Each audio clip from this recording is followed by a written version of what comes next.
हिब्रूको किताब 10 अध्याय अनि 10 अध्यायको 25 पद जो हामीले पढिरहेकै कुरा हो।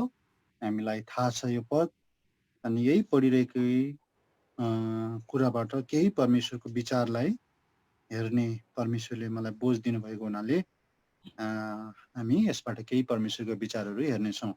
कृपया तपाईँहरू सबैजनाले मसँगै हिब्रूको किताब 10 अध्यायको 25 पद पल्टाउनुहोस् र सहजको लागि म सबैजनाको निम्ति म यहीँबाट नै पढिदिने छौँ हामीले।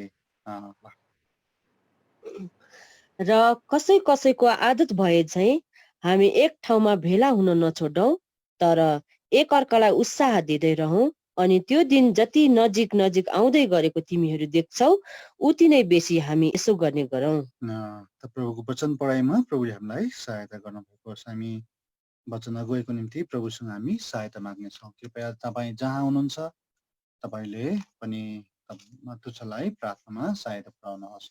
हाम्रा अत्यन्तै प्रेमी अनुग्रहकारी परमेश्वर पिता, जो राजाहरूका महाराजा, जो प्रभुका महाप्रभु, सबै देवहरूभन्दा पनि उच्च परमेश्वर तपाईँ, अनि तपाईँ कहिले पनि फेरबदल नहुने परमेश्वर पिता, तपाईँको समक्ष सबभन्दा पहिला म मेरा सबै भुल भुलादीहरूलाई, जो मेरा सोच विचार बोली वचन अनि कार्यमा भएका सम्पूर्ण कुराहरूलाई म मानिलिँदै तपाईँको चरणमा आउँछु। तपाईँको रगतको छिटका मुनि आई शुद्धताको म दावा गर्दछु।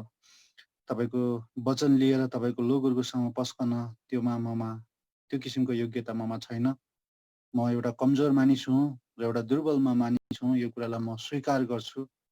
प्रेमी पिता, नौटङ्की हिसाबले आफूलाई नम्र बनाउनको लागि मैले स्वीकार गरेको होइन, तर वास्तवमा म आफै कमजोर छु, दुर्बल छु। प्रभु, यो कुरालाई म स्वीकार गर्दछु। त्यस कारणले गर्दा बनावटी हिसाबले होइन, तर हृदयको सच्चाइको साथ तपाईँको समूहमा आएको छु। त्यस कारणले गर्दा तपाईँले जब मलाई प्रयोग गर्नु भएन भने तपाईँको लोगहरूको आवश्यकता, स्वयं मेरो आवश्यकता पनि कसरी पुरा हुन सक्छ र? हे पिता, तपाईँ परमेश्वरले सहायता गर्नुहोस्, तुच्छलाई प्रयोग गर्नुहोस्, क्रुस पछाडि लुकाउनुहोस्। तपाईँले माथिबाट शब्द जसरी ती दिनहरूमा मूसाको मुखमा हालिदिनुहुन्थ्यो, ती भविष्यवक्ताहरूको मुखमा हालिदिनुहुन्थ्यो, सोही कुरा तपाईँले वर्तमान समयमा यस घडीमा पनि तपाईँले गर्नुहोस्। मेरो आवश्यकता, जो पनि धेरै आवश्यकताले भरिएको म आफै पनि छु र हामी प्रत्येकजनाहरू छौँ। यसै कारणले गर्दा प्रभु हामीलाई सहायता गर्नुहोस्। तपाईँसँग बिन्ती प्रार्थना छ, यस सेवकाई अर्थपूर्ण भएर जान सकोस्, कसै न कसैको जीवनमा धेरै ठुलो लाभ ल्याउन सकोस्। तपाईँसँग बिन्ती प्रार्थना गर्दछौँ। हामी जतिजना जुमको मार्फतद्वारा लगाइदियो अनलाइन यो फेसबुकको माध्यमद्वारा पनि तपाईँको वचन सुनिरहेका छौँ। यसै कारणले गर्दा तपाईँको भक्ति र भयका साथमा हामीलाई बसी प्रभु स्वर्गीय अनुशासनलाई हामीले कायम राखी तपाईँको वचनलाई आज हामीलाई सुन्नको निम्ति मद्दत तपाईँले गर्नुहोस्। वचन सुन्न र बोल्नको विरुद्धमा भएका अन्धकारका जुक्तिहरूलाई प्रभु यीशु ख्रीष्टको सामर्थ्य नाममा बाँच्छौँ। हामी मण्डली मिलिकन स्वर्गमा पनि तपाईँ प्रभुले बाँध्नुहोस् भनिकन तपाईँसँग प्रार्थना छ। तुच्छलाई अगुवाई गर्नुहोस्, आत्माको अभिषेक दिनुहोस्। लुका 12 निगमन 4 मत्ती 10 कलश 4:4लाई दावा गर्छौँ, अक्षरस तपाईँ परमेश्वरले पुरा गर्नुहोस्। प्रभु, तपाईँको अनि सामर्थ्य बाहुली मुनि म आफूलाई ल्याउँछु, क्रुस पछाडि म आफूलाई लुकाउँछु। तपाईँ स्वयं प्रकट हुनुहोस्, तपाईँको वचनले महिमा पाओस्। प्रभु, तपाईँको वचनले आदर पाओस्, तपाईँको महिमा हुने कारण बनेर जाओस्। तपाईँसँग प्रार्थना गर्दै अब यी सबै नेटवर्किङलाई पनि तपाईँ परमेश्वरले आफ्नो महिमा अनुकूल बनाउनुहोस् भनिकन प्रार्थना गर्दै बिन्ती धन्यवादलाई प्रभु यीशु ख्रीष्टको नाममा परमेश्वर पिता सुनेर ग्रहण गर्नुहोस्। आमेन। त अब हामीले यस ठाउँबाट केही महत्त्वपूर्ण कुराहरू हामी हेर्न गइरहेका छौँ। आज लगभग लकडाउन भएको लगभग 4 महिना पनि पुगिसक्न लाग्यो। आज यो स्थितिमा यो लकडाउनले एउटा विश्वलाई आक्रान्त मात्र पारेको छैन, विश्वलाई एउटा आक्रान्त त्रसित मात्रै पारेको छैन। यो जुन पनि कोरोना भाइरस छ, यो कोरोना भाइरसले विभिन्न क्षेत्रमा पनि यसले असर पारेको छ। जस्तो देशकै कुरा गर्नुहुन्छ भने विभिन्न देशका आर्थिक क्षेत्रलाई पनि यसले असर पारेको छ, अनि यसले राजनीतिक क्षेत्रलाई पनि असर पारेको छ। सँगसँगै यसले विभिन्न कुराहरूलाई, यसले धार्मिक क्षेत्रलाई पनि असर पारेको छ। यो कुरा तपाईँ अनि मलाई सबै कुरालाई, सबै व्यक्तिहरूलाई कुरा विदितै छ। त यसले यो कोरोना भाइरसले एउटा धार्मिक क्षेत्रलाई पनि असर पारेको छ। विशेष गरी त भन्नु हो भनेदेखि क्रिस्चियनहरूलाई पनि एकदम ठुलो असर गरेको छ। जुन धार्मिक अभ्यासहरू छन्, जो हामीले गर्न पाइरहेका छैनौँ। झन् नेपालको विशेष गरी झन् जुम्लाको कुरा गर्ने हो भनेदेखि त झन् हिजो 3 बजेदेखि त यो झन् सिल गरेको छ। झन् यसले गर्दा यताउता भिजिट गर्न अनि हामीले जुन पनि चर्चमै भेला भएर जुन हामीले सेवकाई गर्छौँ त्यो गर्न पनि एकदम असहज भइरहेको छ। भन्नुको मतलब यसले एकदम सेवकाईको क्षेत्रमा पनि धेरै प्रकारको असर गरिरहेको यो कुरा तपाईँ हामी सबैलाई यो कुरा थाहा छ। त्यस कारणले गर्दा आज हामीले प्रशस्त समय दिएर प्रभुको सेवकाई गर्न नसकिरहेको अवस्था छ र एउटा सामाजिक सञ्जालको मार्फतद्वारा आज यो सेवकाई एउटा गर्नु परिरहेको छ। एक पक्षले चाहिँ के गर्यो भन्दाखेरि चाहिँ यो सामाजिक सञ्जालको द्वारा हामीले विभिन्न व्यक्तिहरूलाई चिन्ने मौका त यसले दियो नै, र अर्को कुरो हामीले जुन प्रकारले एक ठाउँमा भेला भएर गर्ने जुन सङ्गतिको मिठास छ त्यो मिठासलाई चाहिँ हामीले अलिकति गुमाउन पुग्यौँ। जस्तो कि एउटा उदाहरण म दिएर बताउन चाहन्छु। जस्तो जो हामीले एक ठाउँमा भेला भएर गरिएको जुन सङ्गति छ यो चाहिँ एउटा माछा खाएको जस्तो हो भने जो चाहिँ अहिले हामीले अनलाइनद्वारा गरिएको सङ्गति छ यो त एउटा सिद्रा खाएको जस्तै हो है। मतलब टेस्ट त आउला तर अलिकति भिन्नता चाहिँ छँदैछ। जुन हामीले एक ठाउँमा भेला भएर गर्दाखेरिको जुन मिठास छ त्यो मिठास अनलाइनको सेवाले अलि नदिएको जस्तो म आफैले पनि एउटा अनुभव गरिरहेको छु। त्यस कारणले गर्दा म आज तपाईँलाई बताउन चाहन्छु सङ्गतिको विषयमा के छ, सङ्गतिको बाइबेली अर्थ के हो, यो सङ्गतिको पावर के हो, अनि यो सङ्गतिका फाइदाहरू के छन्, अनि बाइबलले के प्रकारको सङ्गतिको कुरा गरिएको छ। आज यही सङ्गतिको सवालमा रहेर हामी केही कुराहरू परमेश्वरको वचनबाट मनन हामी गर्नेछौँ है। मैले अघि नै बताइसकेको छु यो कोरोना भाइरसको कारणले गर्दा यसले विभिन्न क्षेत्रमा यसले असर पारेको छ, लगायत आज हाम्रो क्रिस्चियनहरूको जुन एउटा सङ्गति गर्ने कुरालाई पनि यसले असर पारेको छ है। तर एउटा कुरा सबैजनालाई म स्मरण गराउन चाहन्छु, विगत इतिहासदेखि धेरै प्रकारका क्रिस्चियनहरूमा यस्तो किसिमको उतार चढावहरू आए, मतलब क्रिस्चियन जीवनहरूमा धेरै किसिमका कुराहरू आए, तर यसले सेवकाईलाई कहिले पनि स्टप गर्न सकिरहेको छैन। हो, ढाँचा परिवर्तन भएको छ, हो शैली परिवर्तन भएको छ, तर सेवकाई कहिले पनि बन्द भएको छैन। तपाईँले हेर्नुभयो भने क्रिस्चियन युगहरूमा त्यही डार्क एज भनेर क्रिस्चियनहरूको डार्क एज भनिन्छ, त्यतिखेर पनि प्रभुका जनहरूले थुप्रै प्रकारले सेवा गरेर गए। उनीहरूले सुरुङभित्र रहेर उनीहरूले त्यहीँ जन्मे, त्यहीँ हुर्के, त्यहीँ उनीहरूको विवाहरी भयो, त्यहीँ उनीहरूका सन्तानहरू जन्मे, त्यहीँ नै उनीहरूको अन्त्य भएर गयो। तर सेवकाई कहिले रोकिएर उनीहरूले यो घाम देखेनन्, यो जुन देखेनन्, यो संसारलाई देखेनन्, र उनीहरू त्यसरी नै संसारबाट विदा भएर गयो। याद गर्नुहोस् त, सङ्गतिलाई कहिले रोकिँदैन। फेरि साम्यवादको जन्म भयो है। साम्यवादको जन्म हुँदाखेरि पनि त्यतिखेर पनि ढाँचा परिवर्तनहरू भए। पहिलाका दिनमा गुफाभित्र त्यो सुरुङभित्र सङ्गति गर्थे, ती दिनहरूमा भागेर जङ्गलहरूतिर, घरहरूतिर अनि मान्छेले चाहिँ सेवा गर्न थाले, र फेरि आएर हामीले एउटा सहज प्रकारले चर्चमै भेला भएर हामीले सङ्गति गरिरहेको यो एउटा समय थियो भनेदेखि आज यो कोरोनाको कारणले गर्दा फेरि यसलाई सङ्गतिलाई चाहिँ है अलिकति हेरफेर भएको छ।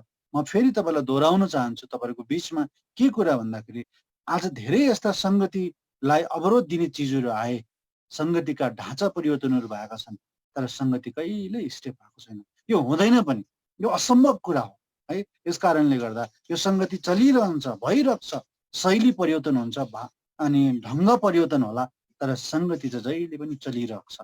परमेश्वरले एक न एक उपायहरू, एक न एक शैलीहरू प्रभुले दिइरहनुहुन्छ। यस कारणले गर्दा म तपाईँहरूको बिचमा अब थोरै समय लिएर आएको हुनाले धेरै भूमिका बाँधे भनेदेखि सायद यो समयभित्र म सक्नु पनि मलाई गाह्रो होला। त्यस कारणले गर्दा आउनुहोस् हामी अब विषयवस्तुतिर प्रवेश गरौँ। यहाँ हिब्रूको किताब 10 अध्यायको 25 पदमा भन्छ, कसैको आदत भए चाहिँ हामी एक ठाउँमा भेला हुन नछोडौँ। यो त एउटा सङ्गति हो। एक ठाउँमा भेला हुनु भनेको चाहिँ सङ्गति हो, अनि यसको एउटा छुट्टै एउटा महत्त्व पनि छ है। जस्तो सङ्गतिको प्रभाव पनि छ, सङ्गतिको महत्त्व पनि छ। आज यी सबै कुराहरू म तपाईँहरूको बिचमा गर्न सक्दिनँ, म क्षमा चाहन्छु। तर म तपाईँलाई आज केही सङ्गतिहरूको विषयमा बाइबलबाट बताउँछु र मेरो आज विशेष फोकस हुनेछ। अनि यो सङ्गति गर्नुको विशेष फाइदा के छ, मैले आज तपाईँलाई जोड दिएर यो कुरा भन्न चाहन्छु। आज हामी एकै ठाउँमा, जस्तो हामी चर्चहरूमा भेला भएर गर्दाखेरिको यो के छ महत्त्व, अनि जो अहिले हामीले अनलाइन संगति गरिरहेका छौँ यसको महत्त्व भन्दा अनि चर्चमा हामीले जुन भेला भएर गर्ने संगतिको एउटा छुट्टै महत्त्व छ। यसको मतलब यो बोलिरहँदाखेरि है गलत बुझाइ कसैको पनि नजाओस्, मैले अनलाइन संगतिको विरोध गरेको होइन। अनलाइन संगति पछिल्लो दिनमा हामीले जुन पनि हामीलाई परमेश्वरले दिएको एउटा अप्सन हो, यो एउटा सेवा हो है, यसलाई पनि हामीले गर्न सक्छौँ।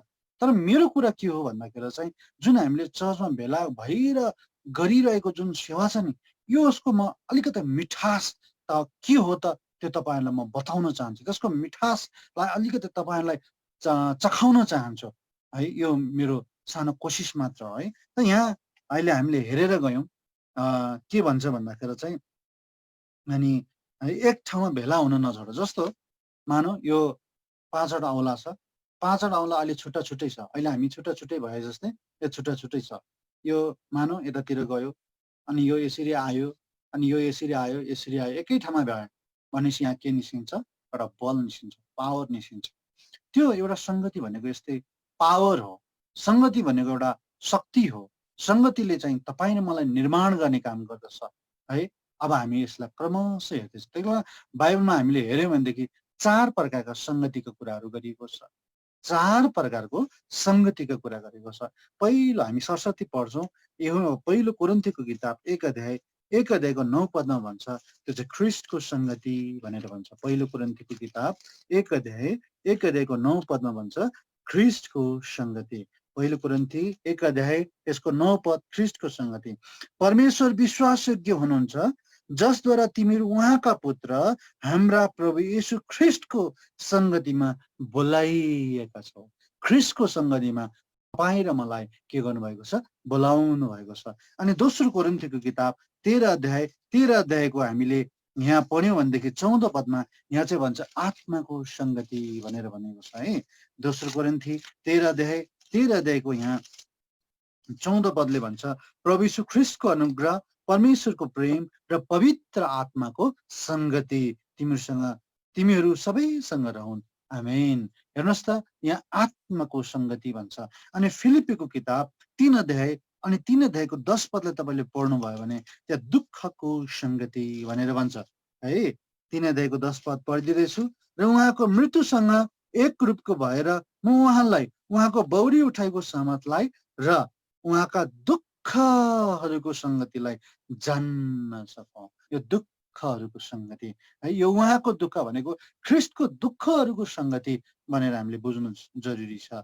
अनि यहाँ अर्को कुरा हामी पढ्नेछौँ है, फिलिमोनको किताबमा आउनुहोस्। फिलिमोनको किताब हिब्रूभन्दा अगाडि छ 1 अध्यायको 6 पदमा सबैजनाको निम्ति पढिदिँदैछु। यहाँ यस्तो प्रकारले लेखिएको छ कि ख्रीष्ट येशूमा तिमीहरूमा भएको हरेक असल कुराहरूको ज्ञानद्वारा तिम्रो विश्वासको संगति चाहिँ प्रभावकारी होस्। भन्दा मतलब विश्वासको संगति। यी 4 प्रकारको संगतिको कुरा बयान गरेको छ। पहिलो कुरा ख्रीष्टको संगति, आत्माको संगति है। फेरि तेस्रो कुरा दुःखको संगति, अनि चौथो कुरा हामीले हेऱ्यौँ विश्वासको संगति। यी संगतिहरूले चाहिँ अब के गर्ने रहेछन्? अब यो चिजमा हामी डिटेलमा हेर्दैनौँ, किनभने मैले अघि नै बताइसकेको छु संगति गर्नुको फाइदा के हो, संगति गर्नुको आवश्यकता किन है, यो कुरालाई आज हाम्रो विशेष फोकस भएको हुनाले यो कुरा अलिकति हामी मोटामोटी मात्रै हेर्नेछौँ। त पहिला आउनुहोस् ख्रीष्टको संगतिलाई हामी हेर्नेछौँ है। पहिलो कोरिन्थीको किताब 1 अध्याय त्यसको 9 पद। परमेश्वर विश्वासयोग्य हुनुहुन्छ जसद्वारा तिमीहरू उहाँका पुत्र हाम्रा प्रभु यीशु ख्रीष्टको संगतिमा बोलाइएका छौ। अथवा यीशु ख्रीष्टको संगतिमा, पुत्र ख्रीष्टको संगतिमा, यीशु ख्रीष्टको संगतिमा तपाईँ र मलाई परमेश्वरले बोलावट दिनुभएको छ। अब यो ख्रीष्टको संगतिको आवश्यक किन? आज हामीले ख्रीष्टको संगति किन गर्नुपर्ने, यो किन भन्ने शब्दलाई मात्रै आज हामीले लिएर अलिकति हामी हेर्नेछौँ। हुन त सम्बन्धीमा थुप्रै कुराहरू तपाईँ हामीले थाहा पाउन सक्छौँ, तपाईँ हामीले चाल पाउन सक्छौँ, थुप्रै कुराहरू तपाईँ मैले जान्न सक्छौँ। अब समय मसँग छैन, यसै कारणले गर्दा किन भन्ने विषयलाई मात्रै लिएर हामी हेर्नेछौँ। यो चाहिँ हो पहिलो प्रभु यीशु ख्रीष्टको संगति अथवा उहाँको संगतिमा तपाईँ मलाई बोलाउनु भएको छ। आदम र हब्बालाई जब परमेश्वरले बनाउनु भयो त्यहाँ परमेश्वरले एउटा शब्द प्रयोग गर्नुभएको छ, आऊ हामी मानिसलाई हाम्रै स्वरूपमा बनाऊ भनेर परमेश्वरले भन्नुभएको छ। आउनुहोस् त म सबैजनाको निम्ति पढिदिनेछु उत्पत्तिको किताब 1 अध्यायको 26 पद। अनि परमेश्वरले भन्नुभयो, हामी मानिसलाई हाम्रै स्वरूपमा बनाऊ, स्वरूपमा हाम्रै समानतामा बनाऊ र तिनीहरूले समुद्रका माछामाथि, आकाशका पंक्षीहरूमाथि र घरेलु पशुमाथि साथै सारा पृथ्वीमाथि र पृथ्वीमाथि घस्रिने जन्तुमाथि अधिकार राखुन्। परमेश्वरले यहाँ भन्नुभएको छ, आफ्नै हाम्रै समानतामा र हाम्रै स्वरूपमा बनाऊ। हाम्रै भन्नको मतलब उहाँ एकजना हो भन्ने कुरा अर्थ लाग्दैन। हाम्रै भन्नको मतलब त्यहाँ 3 जना छन् भन्ने कुरा हामीले बुझ्नुपर्छ। किनभने हाम्रो मण्डलीले स्वीकार गरेको सिद्धान्त के हो भन्दाखेरि चाहिँ त्रिएकतालाई चाहिँ स्वीकार गर्छ। त्यसो भने यहाँ हाम्रै भन्नाले चाहिँ पिता हुनुहुन्छ, पुत्र हुनुहुन्छ, पवित्र आत्मा हुनुहुन्छ। जुन अदनको बगैँचामा परमेश्वरले आदम र हव्वालाई बनाउनु भयो, आदम र हव्वालाई बनाउँदाखेरि परमेश्वरले चाहिँ आज 3टा पिता, पुत्र र पवित्र आत्मा मिलेर आदमलाई चाहिँ बनाउनु भयो। पहिला के बनाउनु भयो? पहिला सुरुमा शरीर बनाउनु भयो, त्यसपछि प्राण बनाउनु भयो अनि अन्तमा चाहिँ आत्मा बनाउनु भयो। अब ध्यान दिनुहोस्, यो त पुरानो नियममा परमेश्वरले मान्छेलाई बनाउनु भएको कुरा। अब नयाँ नियममा पनि परमेश्वरले मान्छेलाई बनाउँदै हुनुहुन्छ, एउटा मान्छे तयार पार्दै हुनुहुन्छ। अनि त्यो मान्छे चाहिँ कसरी तयार पार्दै हुनुहुन्छ भने पुरानो नियमको जस्तो शैलीले होइन। नयाँ नियममा चाहिँ मान्छे बनाउने शैली अलिकति परमेश्वरले परिवर्तन गर्नुभएको छ। पुरानो नियममा शरीर बनाउनु भयो फर्स्टमा, सेकेन्डमा परमेश्वरले प्राण बनाउनु भयो, थर्डमा परमेश्वरले के बनाउनु भयो अनि आत्मा हालिदिनु भयो। त्यसो हो भने नयाँ नियममा त्यो ढङ्गले प्रभुले बनाउनु भएको छैन। पहिला सुरुमा नयाँ नियममा चाहिँ हामीले देख्छौँ आत्मा परमेश्वरले बनाउनुहुन्छ अनि त्यसै गरी परमेश्वरले प्राण तयार पार्दै हुनुहुन्छ र त्यसै गरी लास्टमा चाहिँ परमेश्वरले शरीरको उद्धार गर्नुहुन्छ। आत्माको उद्धार गर्नुहुन्छ सुरुमा, एकैचोटि परमेश्वरले शरीरको उद्धार गर्नुहुन्न, अनि आत्माको उद्धार गर्नुहुन्छ, अनि प्राणको उद्धार गर्नुहुन्छ, अनि अन्तमा चाहिँ परमेश्वरले कसको उद्धार गर्नुहुन्छ भने शरीरको उद्धार गर्नुहुन्छ। यसरी नै उद्धार गरेर एउटा मान्छेलाई परमेश्वरले तयार पार्दै हुनुहुन्छ। यो चाहिँ नयाँ नियमको शैली हो। मैले यो कुरा जोड्नुको तात्पर्य के थियो भन्दाखेरि जब आदम र हव्वाले पाप गरेर गए, आदम र हव्वाले पाप गर्दाखेरि चाहिँ त्यहाँ कुरा के देख्छौ भनेदेखि जुन पनि पाप गर्दाखेरि आदमले पिता, पुत्र र पवित्र आत्मा यी 3 त्रिएक परमेश्वरले निर्माण गर्दाखेरि परमेश्वरले पुत्रता गुमाएको थिए, अथवा पुत्रता गुमाएको हुनाले अब त्यो पुत्रतालाई चाहिँ परमेश्वरले वैधानिक हिसाबले मान्छे कहाँ ल्याउन चाहनुहुन्थ्यो र मान्छेमा त्यो पुत्रता चाहिँ है यसरी मान्छेलाई चाहिँ दिन चाहनुहुन्थ्यो। यस कारणले गर्दा यो पुत्रको सङ्गतिमा बोलाउनुको तात्पर्य के थियो? पुत्रको सङ्गतिमा बोलाउनुको तात्पर्य के थियो भन्दाखेरि त्यो पुत्रतामा मान्छे ढालिनु पर्थ्यो, त्यो पुत्रतामा मान्छे चाहिँ बनिनु पर्थ्यो, त्यो पुत्रको रूपमा मान्छे ढालिनु पर्थ्यो। त्यो रूपलाई मान्छेले गुमाए। ध्यान दिनुहोस् है यो कुरा। त परमेश्वरले आफ्नै स्वरूपमा परमेश्वरले के गर्नुभयो? मान्छेलाई बनाउनु भयो आफ्नै स्वरूपमा। जब तपाईँ मैले उत्पत्तिको किताब 5 अध्यायमा आएपछि चाहिँ मान्छेले त्यो स्वरूप गुमाए। त्यो चाहिँ आउनुहोस् त म तपाईँलाई फेरि बताउन चाहन्छु। 5 अध्यायमा आएपछि अनि मान्छेले त्यो स्वरूपलाई गुमाएको कुरा चाहिँ हामी यहाँ देख्छौँ है। आउनुहोस् त 5 अध्यायको 3 पद 2-3 पद पढौँ है त। माफ गर्नुहोस् 1 पदबाट म पढ्न चाहन्छु। यो आदमको वंशावलीको पुस्तक हो। परमेश्वरले मानिसलाई सृष्टि गर्नुभएको दिनमा उहाँले तिनलाई परमेश्वरको समानतामा बनाउनु भयो, आफ्नै स्वरूपमा बनाउनु भयो। ध्यान दिनुहोस् है हजुरहरूले, यो वचन सुन्दै गर्दाखेरि आज तपाईँले स्वरूपलाई ध्यान दिनुपर्छ है। परमेश्वरले आफ्नै स्वरूपमा बनाउनु भयो भन्ने कुरालाई हजुरहरूले बुझ्नुपर्छ। अनि यहाँ मैले पढिदिँदैछु, अनि र उहाँले तिनीलाई नर र नारी गरेर सृष्टि गर्नुभयो र तिनलाई आशिष दिनुभयो। तिनलाई सृष्टि गरिएको दिनमा उहाँले तिनको नाम आदम राख्नुभयो। तर 3 पदलाई हेर्नुहोस् त, जब आदम 130 वर्षका भए तिनले आफ्नै समानतामा आफ्नै स्वरूपमा छोरा जन्माए। भनेपछि परमेश्वरको स्वरूप त केवल आदम र हव्वा रहेछन्, अनि त्यो स्वरूप चाहिँ परमेश्वरको स्वरूपलाई चाहिँ फेरि आदमको सन्तान हुँदाखेरि त्यो स्वरूपलाई गुमाए पठाएछन्। भन्नको मतलब के हो भन्दाखेरि परमेश्वरको स्वरूपमा जुन निर्माण भएको बनेको मान्छे थियो त्यसले जन्माउँदाखेरि त्यही स्वरूपमा चाहिँ जन्माउनु पर्ने थियो। तर यहाँ चाहिँ परमेश्वरकै स्वरूपमा चाहिँ आदमले के हेरेको छैन, जन्माएको छैन। तर परमेश्वरको स्वरूपमा आदमले नजन्माउँदाखेरि अनि आदमले चाहिँ आफ्नै स्वरूपमा जन्मायो भने परमेश्वरको स्वरूपलाई चाहिँ मान्छेले के गर्यो, गुमायौँ। याद गर्नुहोस्, म तपाईँलाई फेरि यो कुरालाई फोकस गरेर भन्न चाहन्छु, परमेश्वरको स्वरूपलाई मान्छेले गुमाएका हुनाले त्यही स्वरूपमा ढालिनको निम्ति त्यो स्वरूप चाहिँ कुन चाहिँ स्वरूप गुमाएको थियो भन्दाखेरि पुत्रताको स्वरूप गुमाएको थियो। त्यो पुत्रताको स्वरूप गुमाएको हुनाले त्यो वैधानिक प्रकारले स्वर्गीय न्याय सङ्गतले परमेश्वरले त्यो स्वरूपलाई त्यो फेरि मान्छे कहाँ दिन चाहनुहुन्थ्यो। याद गर्नुहोस् प्रिय, त्यही भएर यो सङ्गतिको कति ठुलो महत्त्व रहेछ। ख्रिस्टको सङ्गतिमा तपाईँमा बनिनु कति जरुरी रहेछ। परमेश्वरको स्वरूप मान्छेले गुमाएको रहेछ। त्यो स्वरूप गुमाउँदाखेरि त्यो तपाईँ मलाई त्यो ख्रिस्टको सङ्गतमा है ल्याउनुको तात्पर्य के हो? म यति कुरालाई यतिमै ब्रेक गरेर एउटा म तपाईँलाई बताउन चाहन्छु। यो सङ्गत भन्ने कुरा नि एउटा अनौठो कुरा छ क्या। कस्तो अनौठो कुरा छ भन्दाखेरि चाहिँ राम्रो मान्छेलाई पनि सङ्गतले नराम्रो बनाइदिन्छ, नराम्रो मान्छेलाई पनि सङ्गतले राम्रै बनाइदिन्छ। तपाईँ एकदम राम्रो हुनुहुन्छ तर तपाईँको सङ्गत चाहिँ नराम्रो व्यक्तिसँग छ भने तपाईँ नराम्रो नै बन्नुहुन्छ। तर तपाईँ एकदम नराम्रो हुनुहुन्छ तर तपाईँको सङ्गत राम्रो व्यक्तिसँग छ भने तपाईँ के बन्नुहुन्छ? नराम्रो व्यक्ति राम्रो बन्छ। तपाईँ एकदम राम्रो हुनुहुन्छ है, तपाईँ एकदम राम्रो हुनुहुन्छ, तपाईँ राम्रो हुन्छ तर तपाईँले धेरै कुरा काट्नेहरूसँग सङ्गत गर्नुभयो भने तपाईँ कुरा काट्ने नै बन्नुहुन्छ। तपाईँ रिसाहरूसँग सङ्गत गर्नुभयो भनेदेखि तपाईँ रिसा नै भन्नुहुन्छ है। तपाईँ अनेक व्यक्तिहरूसँग सङ्गत गर्नुभयो भने तपाईँ जस्तो व्यक्तिसँग सङ्गत गर्नुभयो तपाईँ त्यस्तै बन्दै जानुहुन्छ है। यस कारणले गर्दा यो कुरा चाहिँ अति नै महत्त्वपूर्ण छ, अति नै तपाईँले मैले एकदम ध्यान दिनुपर्ने कुरा चाहिँ यो छ है। यो कुरा तपाईँले मैले बताएँ यो सङ्गतले चाहिँ हामीलाई बनाउँदो रहेछ, सपार्दो रहेछ, बिगार्दो रहेछ। त्यहाँ बाइबलमा लेखेको छ नि, पहिलो कोरिन्थी किताब 15 अध्यायको सायद 33 पदमा हुनसक्छ। त्यहाँ के भन्छ भने खराब सङ्गतले असल चरित्रलाई बिगार्छ भन्नाको मतलब के हो भनेपछि एउटा खराब व्यक्ति रहेछ, एउटा असल व्यक्ति रहेछ। यदि त्यो असल व्यक्तिलाई खराब व्यक्तिसँग सङ्गत गर्यो भने बिग्रिन्छ। म तपाईँलाई अझै यो कुरालाई पढेर नै म तपाईँलाई बताउन चाहन्छु। पहिलो कोरिन्थी किताब 15 अध्यायको 33 पद, धोका नखाऊ, खराब सङ्गतले असल चरित्रलाई बिगार्छ।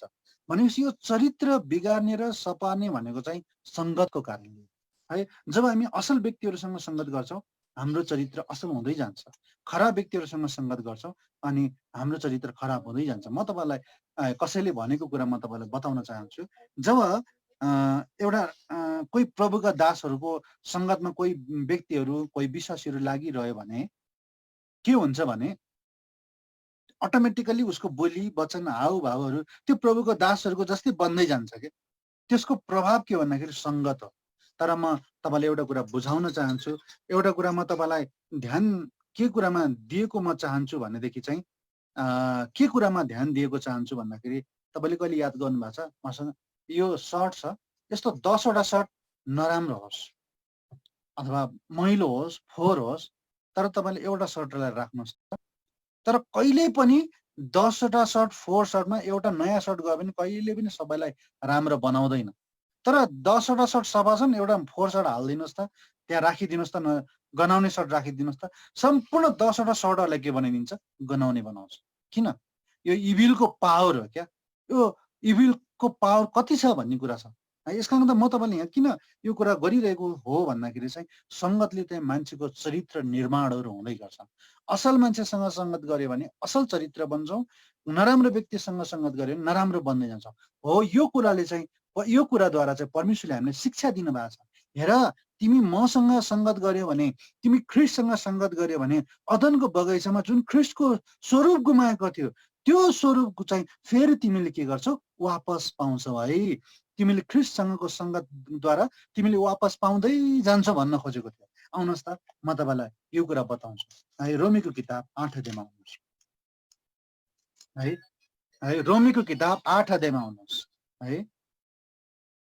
रोमीको किताब 8 अध्यायमा आउनुहोस् है त। रोमीको किताब 8 अध्यायको हामीले कति पदलाई पढ्नेछौँ भनेदेखि चाहिँ 29 पदलाई पढ्नेछौँ। रोमीको किताब 8 अध्यायको चाहिँ 29 पद। किनभने जसलाई उहाँले पहिले नै जान्नु भएको थियो उनीहरू चाहिँ आफ्नै पुत्रको रूपमा ढालिउन् भनेर उहाँले उनीहरूलाई पहिले नै ठहराउनु पनि भयो। यसैले कि उहाँ चाहिँ अनेकौं भाइहरूका बीचमा जेठा हुन्। खासमा प्रभुले आज उहाँको पुत्रको रूपमा चाहिँ आज हामीलाई ढालिएको चाहनुहुन्छ। किनभने त्यो रूप चाहिँ हामीले के गरेका थियौँ? गुमाएका थियौँ। त्यो रूप चाहिँ आज हामीले गुमाएको हुनाले चाहिँ आज हामीले चाहिँ के गर्यौँ? पुत्रले चाहिँ त्यो पुत्र प्रभु यीशु ख्रीष्टको संगतिद्वारा चाहिँ त्यो पुत्रको रूपमा चाहिँ आज हामीलाई के गर्न चाहनु भएको छ, ढालिएको छ। एकसँग याद गरौँ है, जब यो ख्रीष्टको संगतिमा तपाईँमा लागिरहेको नि, जुन उत्पत्तिको किताबमा जुन परमेश्वरको रूप जो स्वरूप हामीले गुमाएका छौँ, त्यो गुमाएको स्वरूपलाई चाहिँ जब ख्रीष्टसँग सङ्गत गर्दै गर्दै लाग्छौँ नि, मैले अघि नै बताएको थिएँ, जस्तो व्यक्तिसँग हामी सङ्गत गर्छौँ त्यस्तै बन्दै जान्छौँ। म अझ तपाईँलाई यो कुरालाई प्रष्ट बनाउन चाहन्छु। 2वटा सुगाहरू थिए। सुगा भनेको हामीले नेपालीमा पट्टु भन्छौँ, सुगाहरू थिए। 2टा सुगालाई चाहिँ एउटा परीक्षण गर्नको निम्ति एउटा सुगालाई चाहिँ अनि चर्चमा लगेर राखेछ, एउटा सुगालाई चाहिँ भट्टी पसलमा लगेर राखेछ। अनि त्यो भट्टी पसलमा जाँदाखेरि त्यो जहिले पनि त्यहाँ मान्छे आउने रहेछन्, ए कान्छी मलाई चाहिँ 1 बोतल देऊ न हौ, म दिन्छु नि, ए कान्छी भन्दा मान्छेले चाहिँ त्यो भट्टी पसलमा भनिरहँदाखेरि चाहिँ त्यो भट्टी पसलको सुगाले के सिकेछ भन्दाखेरि, ए कान्छी मलाई 1 बोतल ल्याउ न भन्ने मात्रै सिकेछ। अनि चर्चमा राखेको सुगाले चाहिँ के सिकेछ भन्दाखेरि चाहिँ अनि जय मसीह, सन्चै हुनुहुन्छ हजुर, प्रभुले आशिष दिउन् है भन्ने सिकेछ। भन्नको मतलब यो 2वटा जुन सुगा छ, 2वटा सुगालाई भिन्न भिन्न जग्गामा राख्दाखेरि उनीले सिकेको कुरा हेर्नुहोस् त, एउटाले कान्छी र 1 बोतल देऊ भन्न सिक्छ, अर्कोले चाहिँ के सिक्छ भन्दाखेरि जय मसीह हजुर, प्रभुले आशिष दिउन्, सन्चै हुनुहुन्छ भन्न सिक्छ। भन्नको यो सङ्गतको प्रभाव हो मैले भन्न खोजेको। जब हामी प्रभुको सङ्गतमा लागिरहेछौँ नि, प्रभुसँगको सङ्गतिमा तपाईँमा लाग्छौँ नि, त्यो सङ्गतिले चाहिँ हामीलाई के प्रभाव पार्दो रहेछ भन्दाखेरि उहाँको स्वभावहरू हाम्रो जीवनमा आउँदो रहेछ। त्यही भएर उहाँको पुत्रको रूपमा ढालिउन् भन्नको मतलब जब हामी उहाँसँग सङ्गत गर्दै जान्छौँ अनि त्यो उहाँको स्वरूपमा हामी ढालिँदै जान्छौँ। तपाईँ र मलाई उहाँको सङ्गतिमा बोलाउनुको रहस्य हेर्नुहोस् त, कस्तो महान रहेछ, कति ठुलो रहेछ। आज तपाईँ र मलाई उहाँको पुत्रको रूपमा ढालिनको निम्ति पो रहेछ। यस कारण ख्रीष्टको सङ्गतिले चाहिँ हामीलाई के गर्ने रहेछ, उहाँको पुत्रको रूपमा ढलाउने रहेछ है। म अझै पढिदिन्छु। 29 पद हामीले पढ्यौँ। 30 पद, अनि जसलाई उहाँले पहिले ठहराउनु भयो उनीहरूलाई उहाँले बोलाउनु पनि भयो, अनि जसले उहाँले बोलाउनु भयो उनीहरूलाई उहाँले धर्मी ठहराउनु भयो, जसले उहाँले धर्मी ठहराउनु भयो उनीहरूलाई उहाँले महिमा पनि दिनु। यसकारण गर्दा याद गरौँ, प्रभु यीशु ख्रीष्टको सङ्गतिमा हामी लाग्नुको खास कारण के रहेछ, उहाँको रूपमा हामी ढालिनको निम्ति। अब म तपाईँलाई छोटकरीमा बताउन चाहन्छु उहाँको रूप कस्तो छ। हाम्रो जस्तो नाक, मुख, कान, आँखा जस्तो हो उहाँको रूप? होइन है।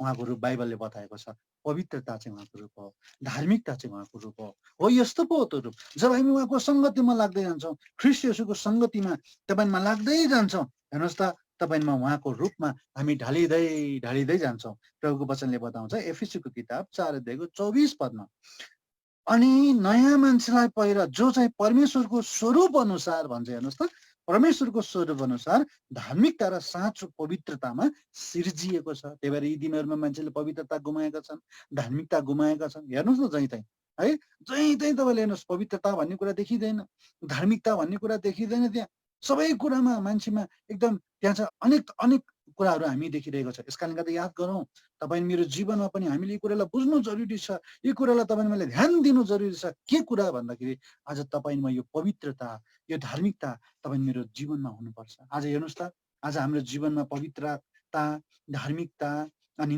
निश्चलता, कपट रहित अनि एउटा प्रभु जस्तो चोखो जीवन के तपाईँ मेरो जीवन छ?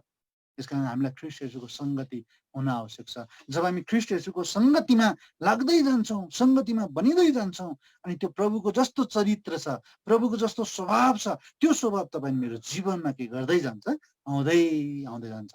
हेर्नुहोस् त, ख्रीष्ट येशूको सङ्गतिले हामीले उहाँको रूपमा ढाल्छ, पवित्रतामा ढाल्छ, धार्मिकतामा ढाल्छ है, आज्ञाकारितामा ढाल्छ।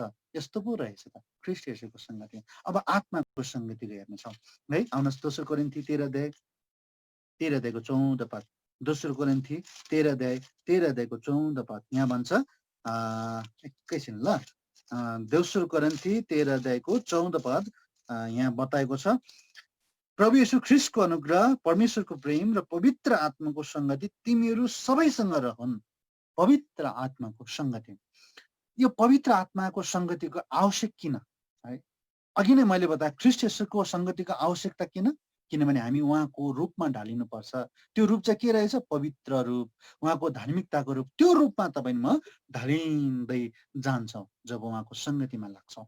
अब आत्माको सङ्गतिमा लाग्दाखेरि के फाइदा? अब आउनुहोस् त, म तपाईँलाई बताउँछु है। पहिला म केही पदहरू पढ्न चाहन्छु। लुकाको किताब 12:12 पद। लुका 12 अध्यायको 12 पद।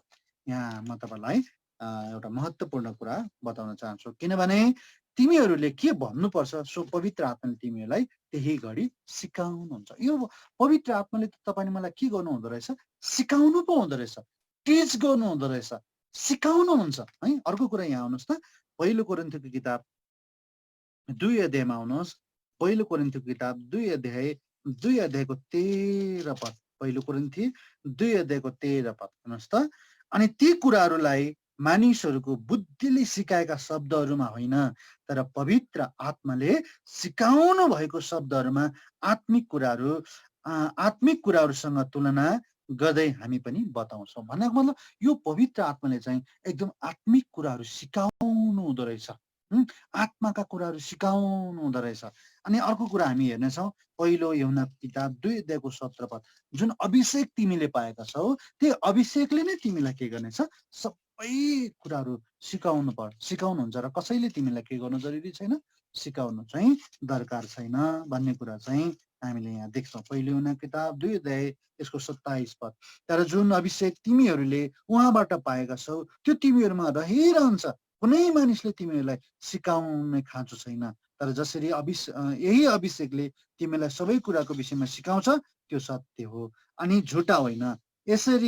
जसरी यसले तिमीहरूलाई सिकाएको छ उसरी तिमीहरू उहाँमा रहिरह्यो। यसका मतलब यो प्रभुको वचनले चाहिँ, यो पवित्र आत्माले चाहिँ तपाईँ मलाई सिकाउने रहेछ, टिच गर्ने रहेछ। हामीलाई कुन कुरा प्रभुलाई मनपर्छ, कुन कुरा प्रभुलाई मन पर्दैन, के कुरा गर्दाखेरि प्रभु खुसी हुनुहुन्छ, कुन कुरा गर्दाखेरि प्रभु दुखित हुनुहुन्छ, यी सबै कुराहरू प्रभुले हामीलाई सिकाउनुहुन्छ। अनि प्रभुको पवित्र आत्मा कसरी सन्ताप हुन्छ, मतलब दुखित हुनुहुन्छ, यी सबै कुराहरू त्यो पवित्र आत्माले चाहिँ हामीलाई सिकाउनुहुन्छ। अनि यो सिकाउनुको तात्पर्य खास के हो? आज हाम्रो बच्चा-बच्चीलाई हामीले स्कुलमा पढाउँछौँ अनि स्कुलका शिक्षकहरूले पनि सिकाइरहेका हुन्छन्, हामी घरमा आउँछन्, हामीले पनि उनीहरूलाई सिकाउँछौँ। कि सिकाउनुको उद्देश्य के हो?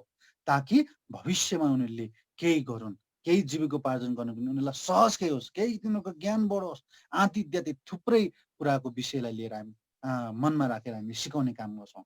भन्नको उद्देश्य त केही छ नि त, सिकाउनुको त। र तपाईँले मलाई यी सबै कुराहरू सिकाउनुको उद्देश्य के हो? बाइबलमा जब पवित्र आत्मा आउनुहुन्छ उहाँले धार्मिकताको विषयमा, न्यायको विषयमा तिमीलाई के गर्नुहुनेछ, सिकाउनुहुनेछ। यसको मतलब तपाईँले मलाई ती सिकाएर प्रभुको आगमनको निम्ति तपाईँले मलाई तयार पार्नुहुन्छ। त्यही भएर बाइबलमा बताएको छ नि, यहाँ प्रेरितको किताब 1 अध्यायको 8 पदमा लेखेको छ, त्यो के भन्छ, जब पवित्र आत्मा आउनुहुन्छ तिमीले शक्ति पाउँछौ। प्रिय, जब तपाईँले मलाई प्रभुको आत्माले सिकाउनुहुन्छ है, जब त्यो सिकाए बमोजिम तपाईँमा त्यो पवित्रता धार्मिकताकोमा तपाईँमा चल्दै जान्छौँ, हिँड्दै जान्छौँ है, तपाईँले मैले सामर्थ पाउँदै जान्छौँ र उहाँको आगमनको निम्ति तपाईँमा शक्तिशाली व्यक्तिहरू बन्दै जान्छ। हेर्नुहोस् त कस्तो कुरा हो है।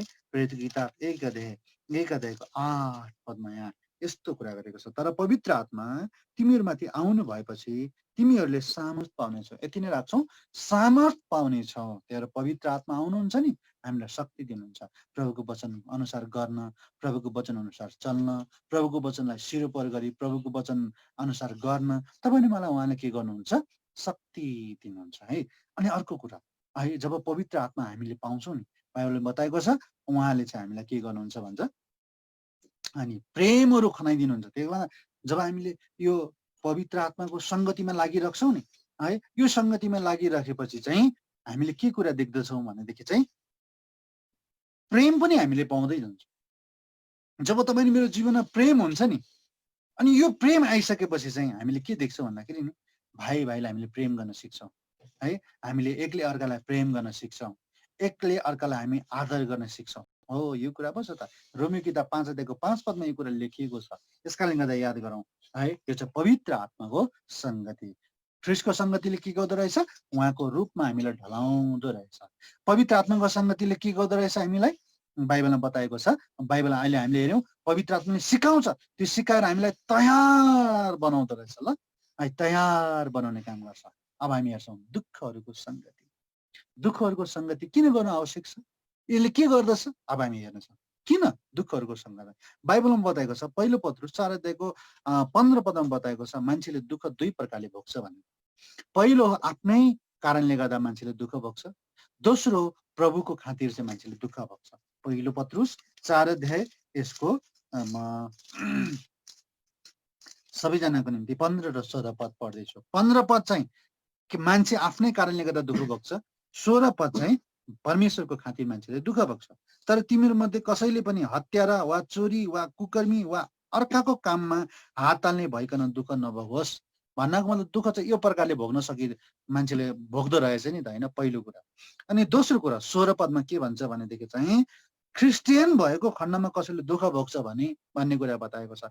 भन्नको मतलब प्रभुको खातिर कसैले चाहिँ दुःख भोग्दो रहेछ। त्यसमा दुःख दुई प्रकारका हुँदछन्। पहिलो दुःख है आफ्नै कारणले गर्दा है, दोस्रो दुःख परमेश्वरको खातिर। अब म यो परमेश्वरको खातिरको दुःखलाई चाहिँ म केही कुराहरू बताउन चाहन्छु है। यो किन हामीले दुःखहरूको सङ्गतिले चाहिँ लिनु आवश्यक छ है। पहिलो हामीले हेरिसक्यौँ है, ख्रिस्टको सङ्गतिले चाहिँ उहाँको रूपमा हामीलाई ढाल्दो रहेछ। आत्माको सङ्गतिले चाहिँ हामीलाई तयार बनाउँदो रहेछ, सिकाइ है, कुन कुरा गर्नु ठिक छ, कुन कुरा गर्नु बेठिक छ, कुन कुरा राम्रो, कुन कुरा नराम्रो, ती सबै कुरा सिकाइ यो कुरा गलत, यो कुरा रङ भन्दै तपाईँले मलाई सिकाएर एकदम त्यो पवित्र आत्माको सङ्गतिले चाहिँ हामीलाई तयार पार्दो रहेछ। अब तेस्रो हामीले हेर्दैछौँ दुःखहरूको सङ्गतिले चाहिँ के गर्ने रहेछ। हेर्नुहोस् त, यहाँ हामीले हेर्दैछौँ, यहाँ आउनुहोस् पहिलो पत्रुसको किताबमै आउनुहोस् 4 अध्यायको 1 पदलाई हेर्नुहोस् त।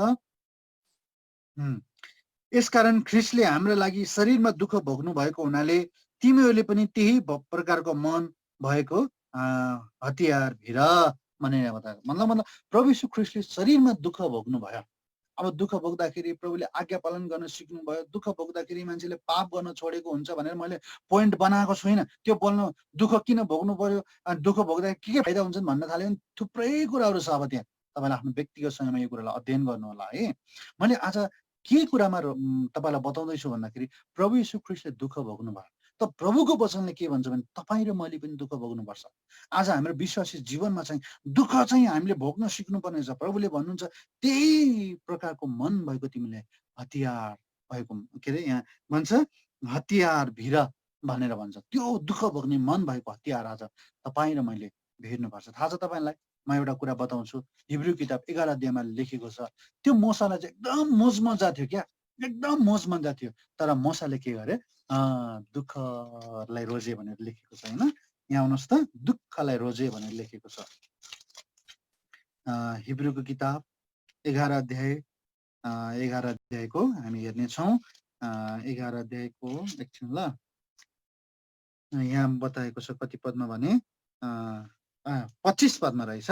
यहाँ 25 पदमा यस्तो भनेको छ, थोरै समयसम्म पापको मोजमजा भोग्नुभन्दा बरु परमेश्वरका जनहरूसँग दुःख भोग्नुले तिनले रोजे। हेर्नुहोस् त, दुःखलाई रोजेको व्यक्ति देख्छौँ। त तपाईँले हामीले दोस्रो तिमोथी किताब सायद 2 अध्यायको 3 पदमा हुन सक्छ। 2 अध्यायको एकछिन ल, यसलाई पनि हामी हेरिहालौँ। दोस्रो तिमीले दुःख चाहिँ भोग्नु कसरी भोग्नु भने सिपाहीले चाहिँ दुःख भोग्नु भनेर भनेको छ कि त्यहाँ। दोस्रो तिमोथीमा आउनुहोस् त, यहाँ दोस्रो तिमोथी 3 अध्याय, माफ गर्नुहोस् 2 अध्यायको 3 पद। यसकारण यीशु ख्रिस्टको असल सिपाही चाहिँ दुःख उठाउ। सिपाहीले जस्तो तपाईँले मैले दुःख उठाउनुपर्छ। सिपाहीले कति धेरै दुःख झेल्नुपर्छ, दुःख उठाउनुपर्छ। कति दिन उनले भोकभोकै उनले यात्रा गर्नुपर्छ, भोकभोकै सङ्घर्ष गर्नुपर्छ।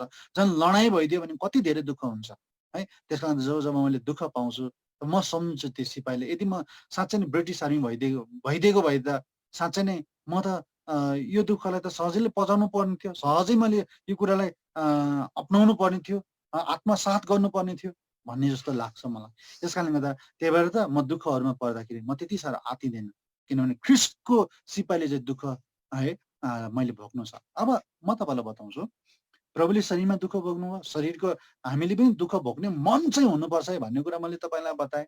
थाहा छ तपाईँले मलाई दुःख किन भोग्ने हामीले? बाइबलमा बताएको छ, अहिले यस वर्तमान समयको दुःख चाहिँ त्यस महिमासँग तुलना गर्न मिल्दैन अरे क्या। मतलब यो संसारमा जति तपाईँले मैले दुःख भोग्छौँ नि त्यति नै धेरै महिमा तपाईँले मेरो निम्ति परमेश्वरले साँचेर राख्नु भएको छ। आउनुहोस् त, रोमीको किताब 8 अध्यायमा आउनुहोस्।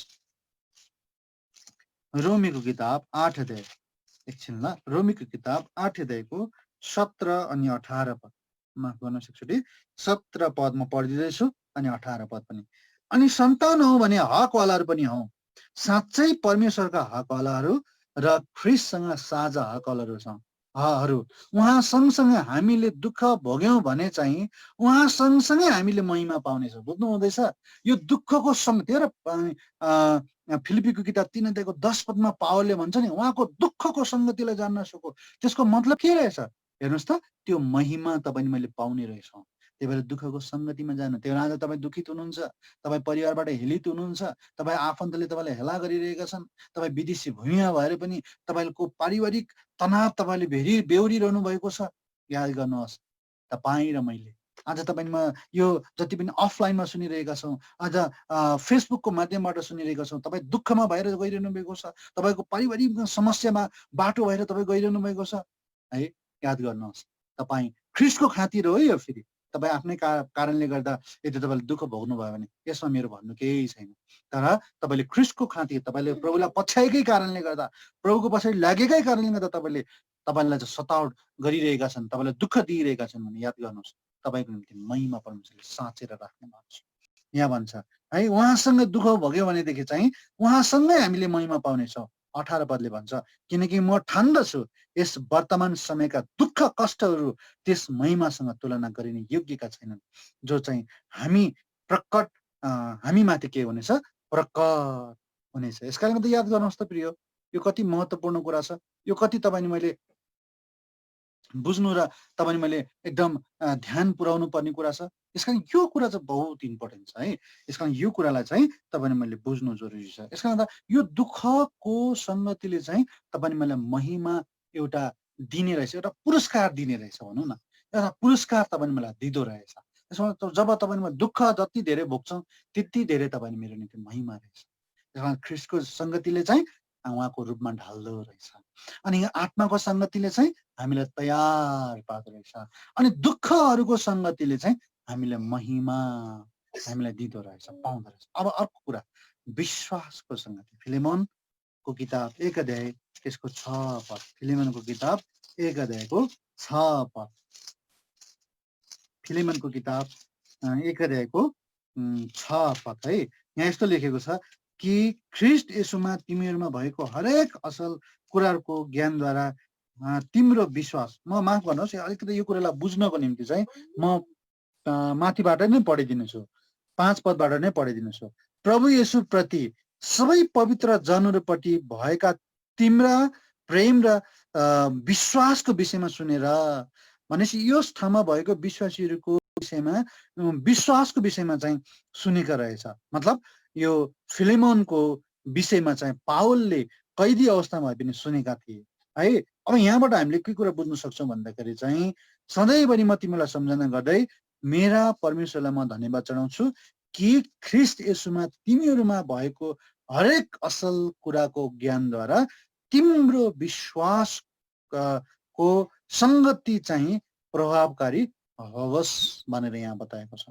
अब यो विश्वास भनेको चाहिँ यो प्रभु माथिको विश्वास भन्दा नि हाम्रो विश्वासको कुरा यहाँ ठाउँमा गरेको छ, जो चाहिँ हामीले प्रभु माथिको विश्वासमा हामीमा छ है, हामीले गर्नुपर्छ।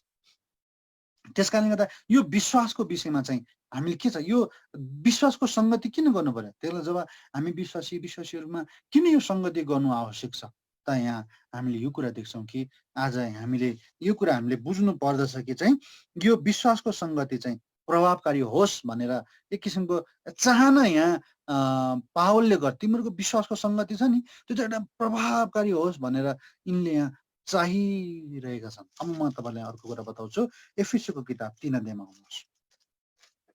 किन विश्वासको सङ्गतिको आवश्यक छ एकछिन पछाडि म बताउँछु, तर केही भूमिका म बाँध्न चाहे। यहाँ आउनुहोस् त एफिसीको किताब 3 अध्यायको 18 र 19 पदलाई हामी केही कुराहरू पढ्नेछौँ। एफिसीको किताब 3 अध्यायको 18 र 19 पद। यहाँ भन्छ तिमीहरूले चौडाई लम्बाई गहिराई र उचाइ के रहेछ सो कुरा सबै पवित्र जनहरूसित थाहा पाउन सक। सबै पवित्र जन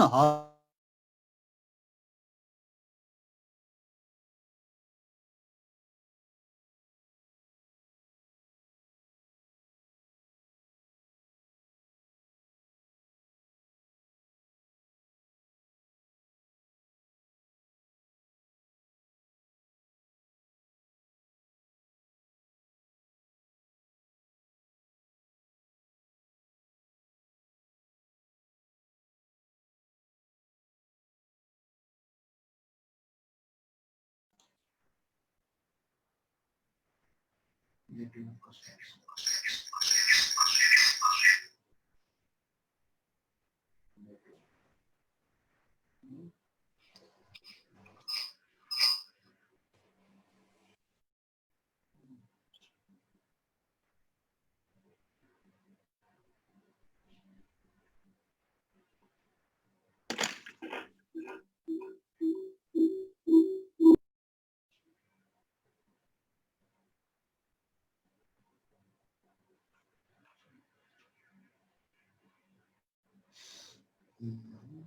एकछिन धैर्य धारण गर्नुहोस्, भाइको नेटमा समस्या आएको छ।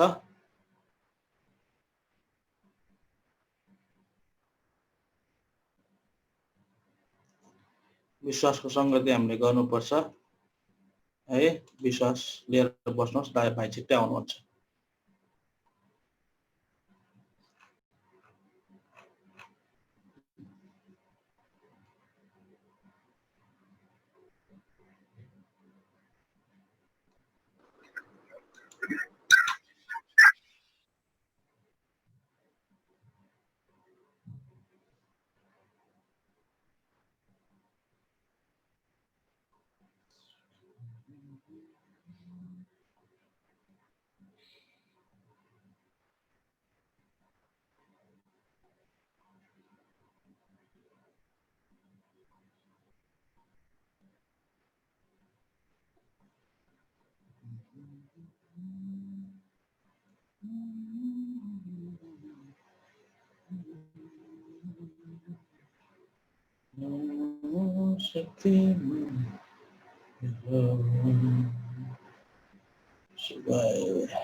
नेटै गएछ क्या।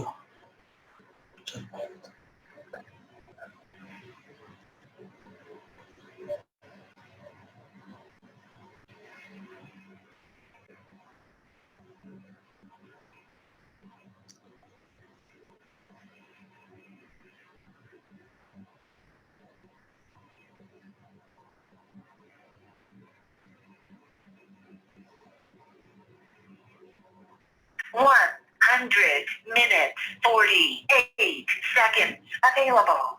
Oh, sorry, the mobile you have dialed is switched off. Switch off.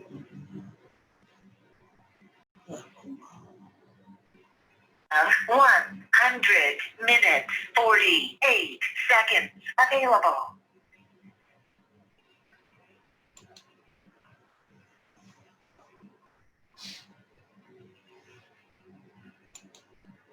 Sorry, the mobile you have dialed is switched off. Sorry, the mobile is...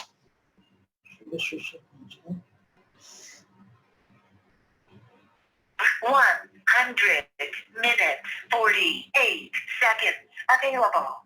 Coronavirus सुनिको कोहीलाई पनि लाग्न सक्दछ.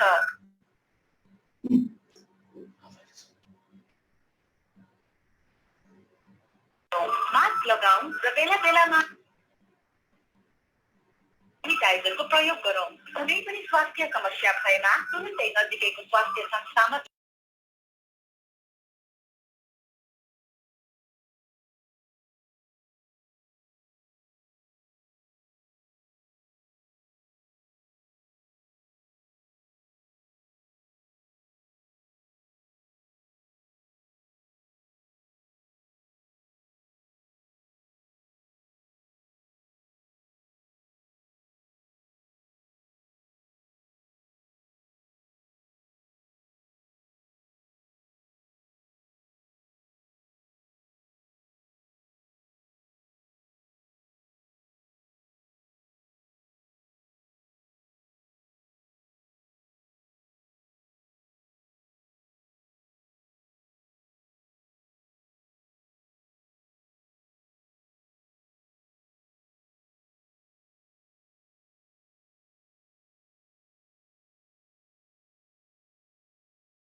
ल हामी भाइ नआउँदासम्म एउटा गाना गाउँछौँ है।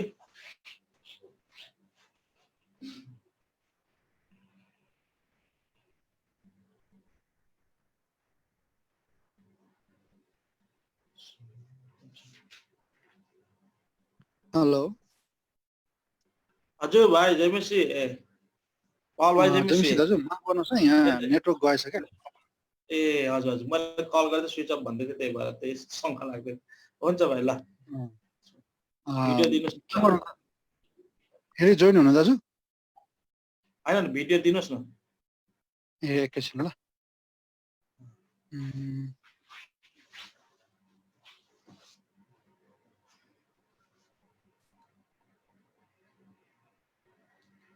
आएछ दाजु भिडियो?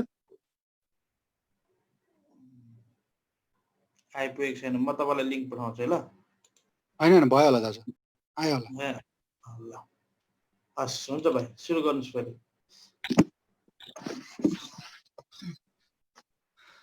माफ गर्नुहोस् यो कतिचोटि जुम्लाको नेटवर्कको कारणले गर्दा अलि तपाईँहरूलाई गर्न सकेन, माफी चाहन्छु। अब हामी हेर्दै थियौँ त्यो विश्वासको जुन पनि सङ्गति छ, यो विश्वासको सङ्गतिको आवश्यकता किन भन्ने सवालको विषयलाई लिएर हामीले केही कुराहरू हेर्दै थियौँ। पहिलो हामीले हेऱ्यौँ ख्रिस्टको सङ्गति, जसले चाहिँ उहाँको पुत्रको रूपमा चाहिँ तपाईँले मलाई ढल्दै ढल्दै लैजान्छ, अनि आत्माको सङ्गतिले चाहिँ तपाईँले मलाई तयार बनाउँदै लान्छ है। अनि त्यसपछि दुःखको सङ्गतिले चाहिँ त्यो महिमालाई चाहिँ हाम्रो बिचमा ल्याउने रहेछ।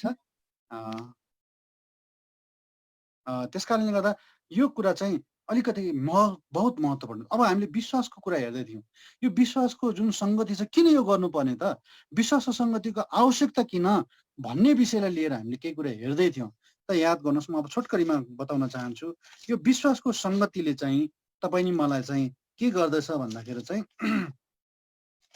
यहाँ आउनुहोस् त, हिब्रूको किताबमा भन्छ विश्वासको सङ्गतिको आवश्यकता किन भन्दाखेरि चाहिँ यहाँ हिब्रूको किताब 11:39 पदले भन्छ, अनि यिनीहरू सबैले विश्वासको कारणले असल गवाई प्राप्त गरे। त्यस कारणले गर्दा अब हाम्रो उहाँ मतलब ख्रिस्टको जस्तो जीवन, ख्रिस्टको सङ्गतिमा लागेर उहाँको जस्तो तपाईँ मेरो जीवन भए तापनि है, आत्माको सङ्गतिमा लागेर हामी आफै तयारी भए तापनि, अनि दुःखको सङ्गतिमा गएर त्यो महिमालाई हामीले पाउनेवाला भए तापनि है, महिमा हाम्रो निम्ति साँचेर राखे तापनि यी सबै कुरा प्राप्त गर्ने भनेको चाहिँ विश्वासले रहेछ। त्यस कारणले गर्दा यहाँ हामीले के गर्दै देख्यौँ भन्दाखेरि विश्वासको कारणले असल गवाई प्राप्त गरे। त्यसमा प्राप्त भन्ने कुरा विश्वासको कारणले हुने भएको हुनाले विश्वासको सङ्गतिमा लाग्नु भनेको के रहेछ भन्दाखेरि हामीले प्राप्त गर्ने कुरा रहेछ। त्यसमा विश्वासको प्रार्थनाले चाहिँ हामीले प्राप्ति गर्ने रहेछौँ। त्यसमा यो जुन पनि चारवटा सङ्गति छ बहुत महत्त्वपूर्ण कुराहरू छ। ख्रिस्टको सङ्गति जसले उहाँको रूपमा हामीलाई ढाल्दो रहेछ, अनि आत्माको सङ्गति जो हामी आफैलाई चाहिँ यसले तयार पार्दो रहेछ, अनि दुःखहरूको सङ्गति जो चाहिँ हामीले एउटा महिमामा जुन पाउने आज हामीलाई बनाउँदो, त्यो महिमा हाम्रो निम्ति साँचेर राखेको हुँदो रहेछ र जसलाई हामीले विश्वासको सङ्गतिद्वारा चाहिँ प्राप्त गर्ने रहेछौँ भन्ने कुरा चाहिँ हामीले हेऱ्यौँ। अब बहुत महत्त्वपूर्ण कुराहरू त छन्, तर समय सकिएको जस्तो मलाई लाग्यो। हाम्रो दाजुलाई म एकचोटि कृपया जानकारी दिनुहोस्, मेरो हातमा कति समय छ? समय सक्यो भने म यति नै राख्छु दाजु। होइन छ टाइम हामीसँग, कति लिन सक्छु दाजु अनुमान? 25 मिनट। हजुर 20-25 मिनट। ए अच्छा, त्यसो हो भने आजको म अर्को कुरा पनि म तपाईँलाई कम्प्लिट बताउन सक्ने रहेछ। यहाँ अब अर्को विषय हेर्नेछौँ। यो कुरा हामीले सक्यौँ, सङ्गतिहरू, ख्रिस्टको सङ्गति, आत्माको सङ्गति, दुःखहरूको सङ्गति, विश्वासको सङ्गति सबै हेरेर सक्यौँ। अब अर्को टपिक्समा हामी जानेछौँ, सङ्गति गर्दाखेरिको फाइदा के। मैले बताउन खोजेको कुरा के भन्दाखेरि यो कस्तो सङ्गति भन्दाखेरि विश्वासीहरू जो हामीले पहिला चर्चमा गएर सबैजना एकट्ठा भएर जो गरिने सङ्गति छ नि, त्यो गरिने सङ्गतिको फाइदा के, यसको विषयमा म तपाईँलाई 4वटा या 5वटा कुरा म तपाईँलाई समय भएपछि म बताउँदै जान्छु। ल तपाईँले मेरो निम्ति पनि प्रार्थना गरिदिनुहोस्, यो नेटवर्किङको कारणले गर्दा अलिक समस्या भइरहेको छ। त अब हामी हेर्नेछौँ, पहिलो कुरा हेर्छौँ हामी विश्वासीहरू कसैको रीति भए चाहिँ तिमी एक ठाउँमा भेला हुन नछोड।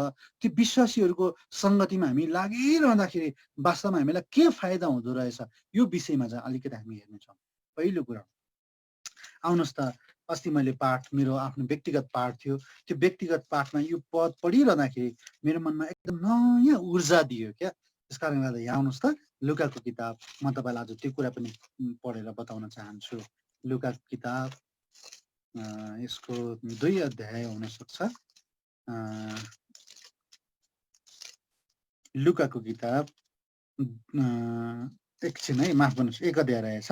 1 अध्यायको हामीले 29 अनि 39-40लाई हामी पढ्नेछौँ, 41 पदसम्म पढ्नेछौँ।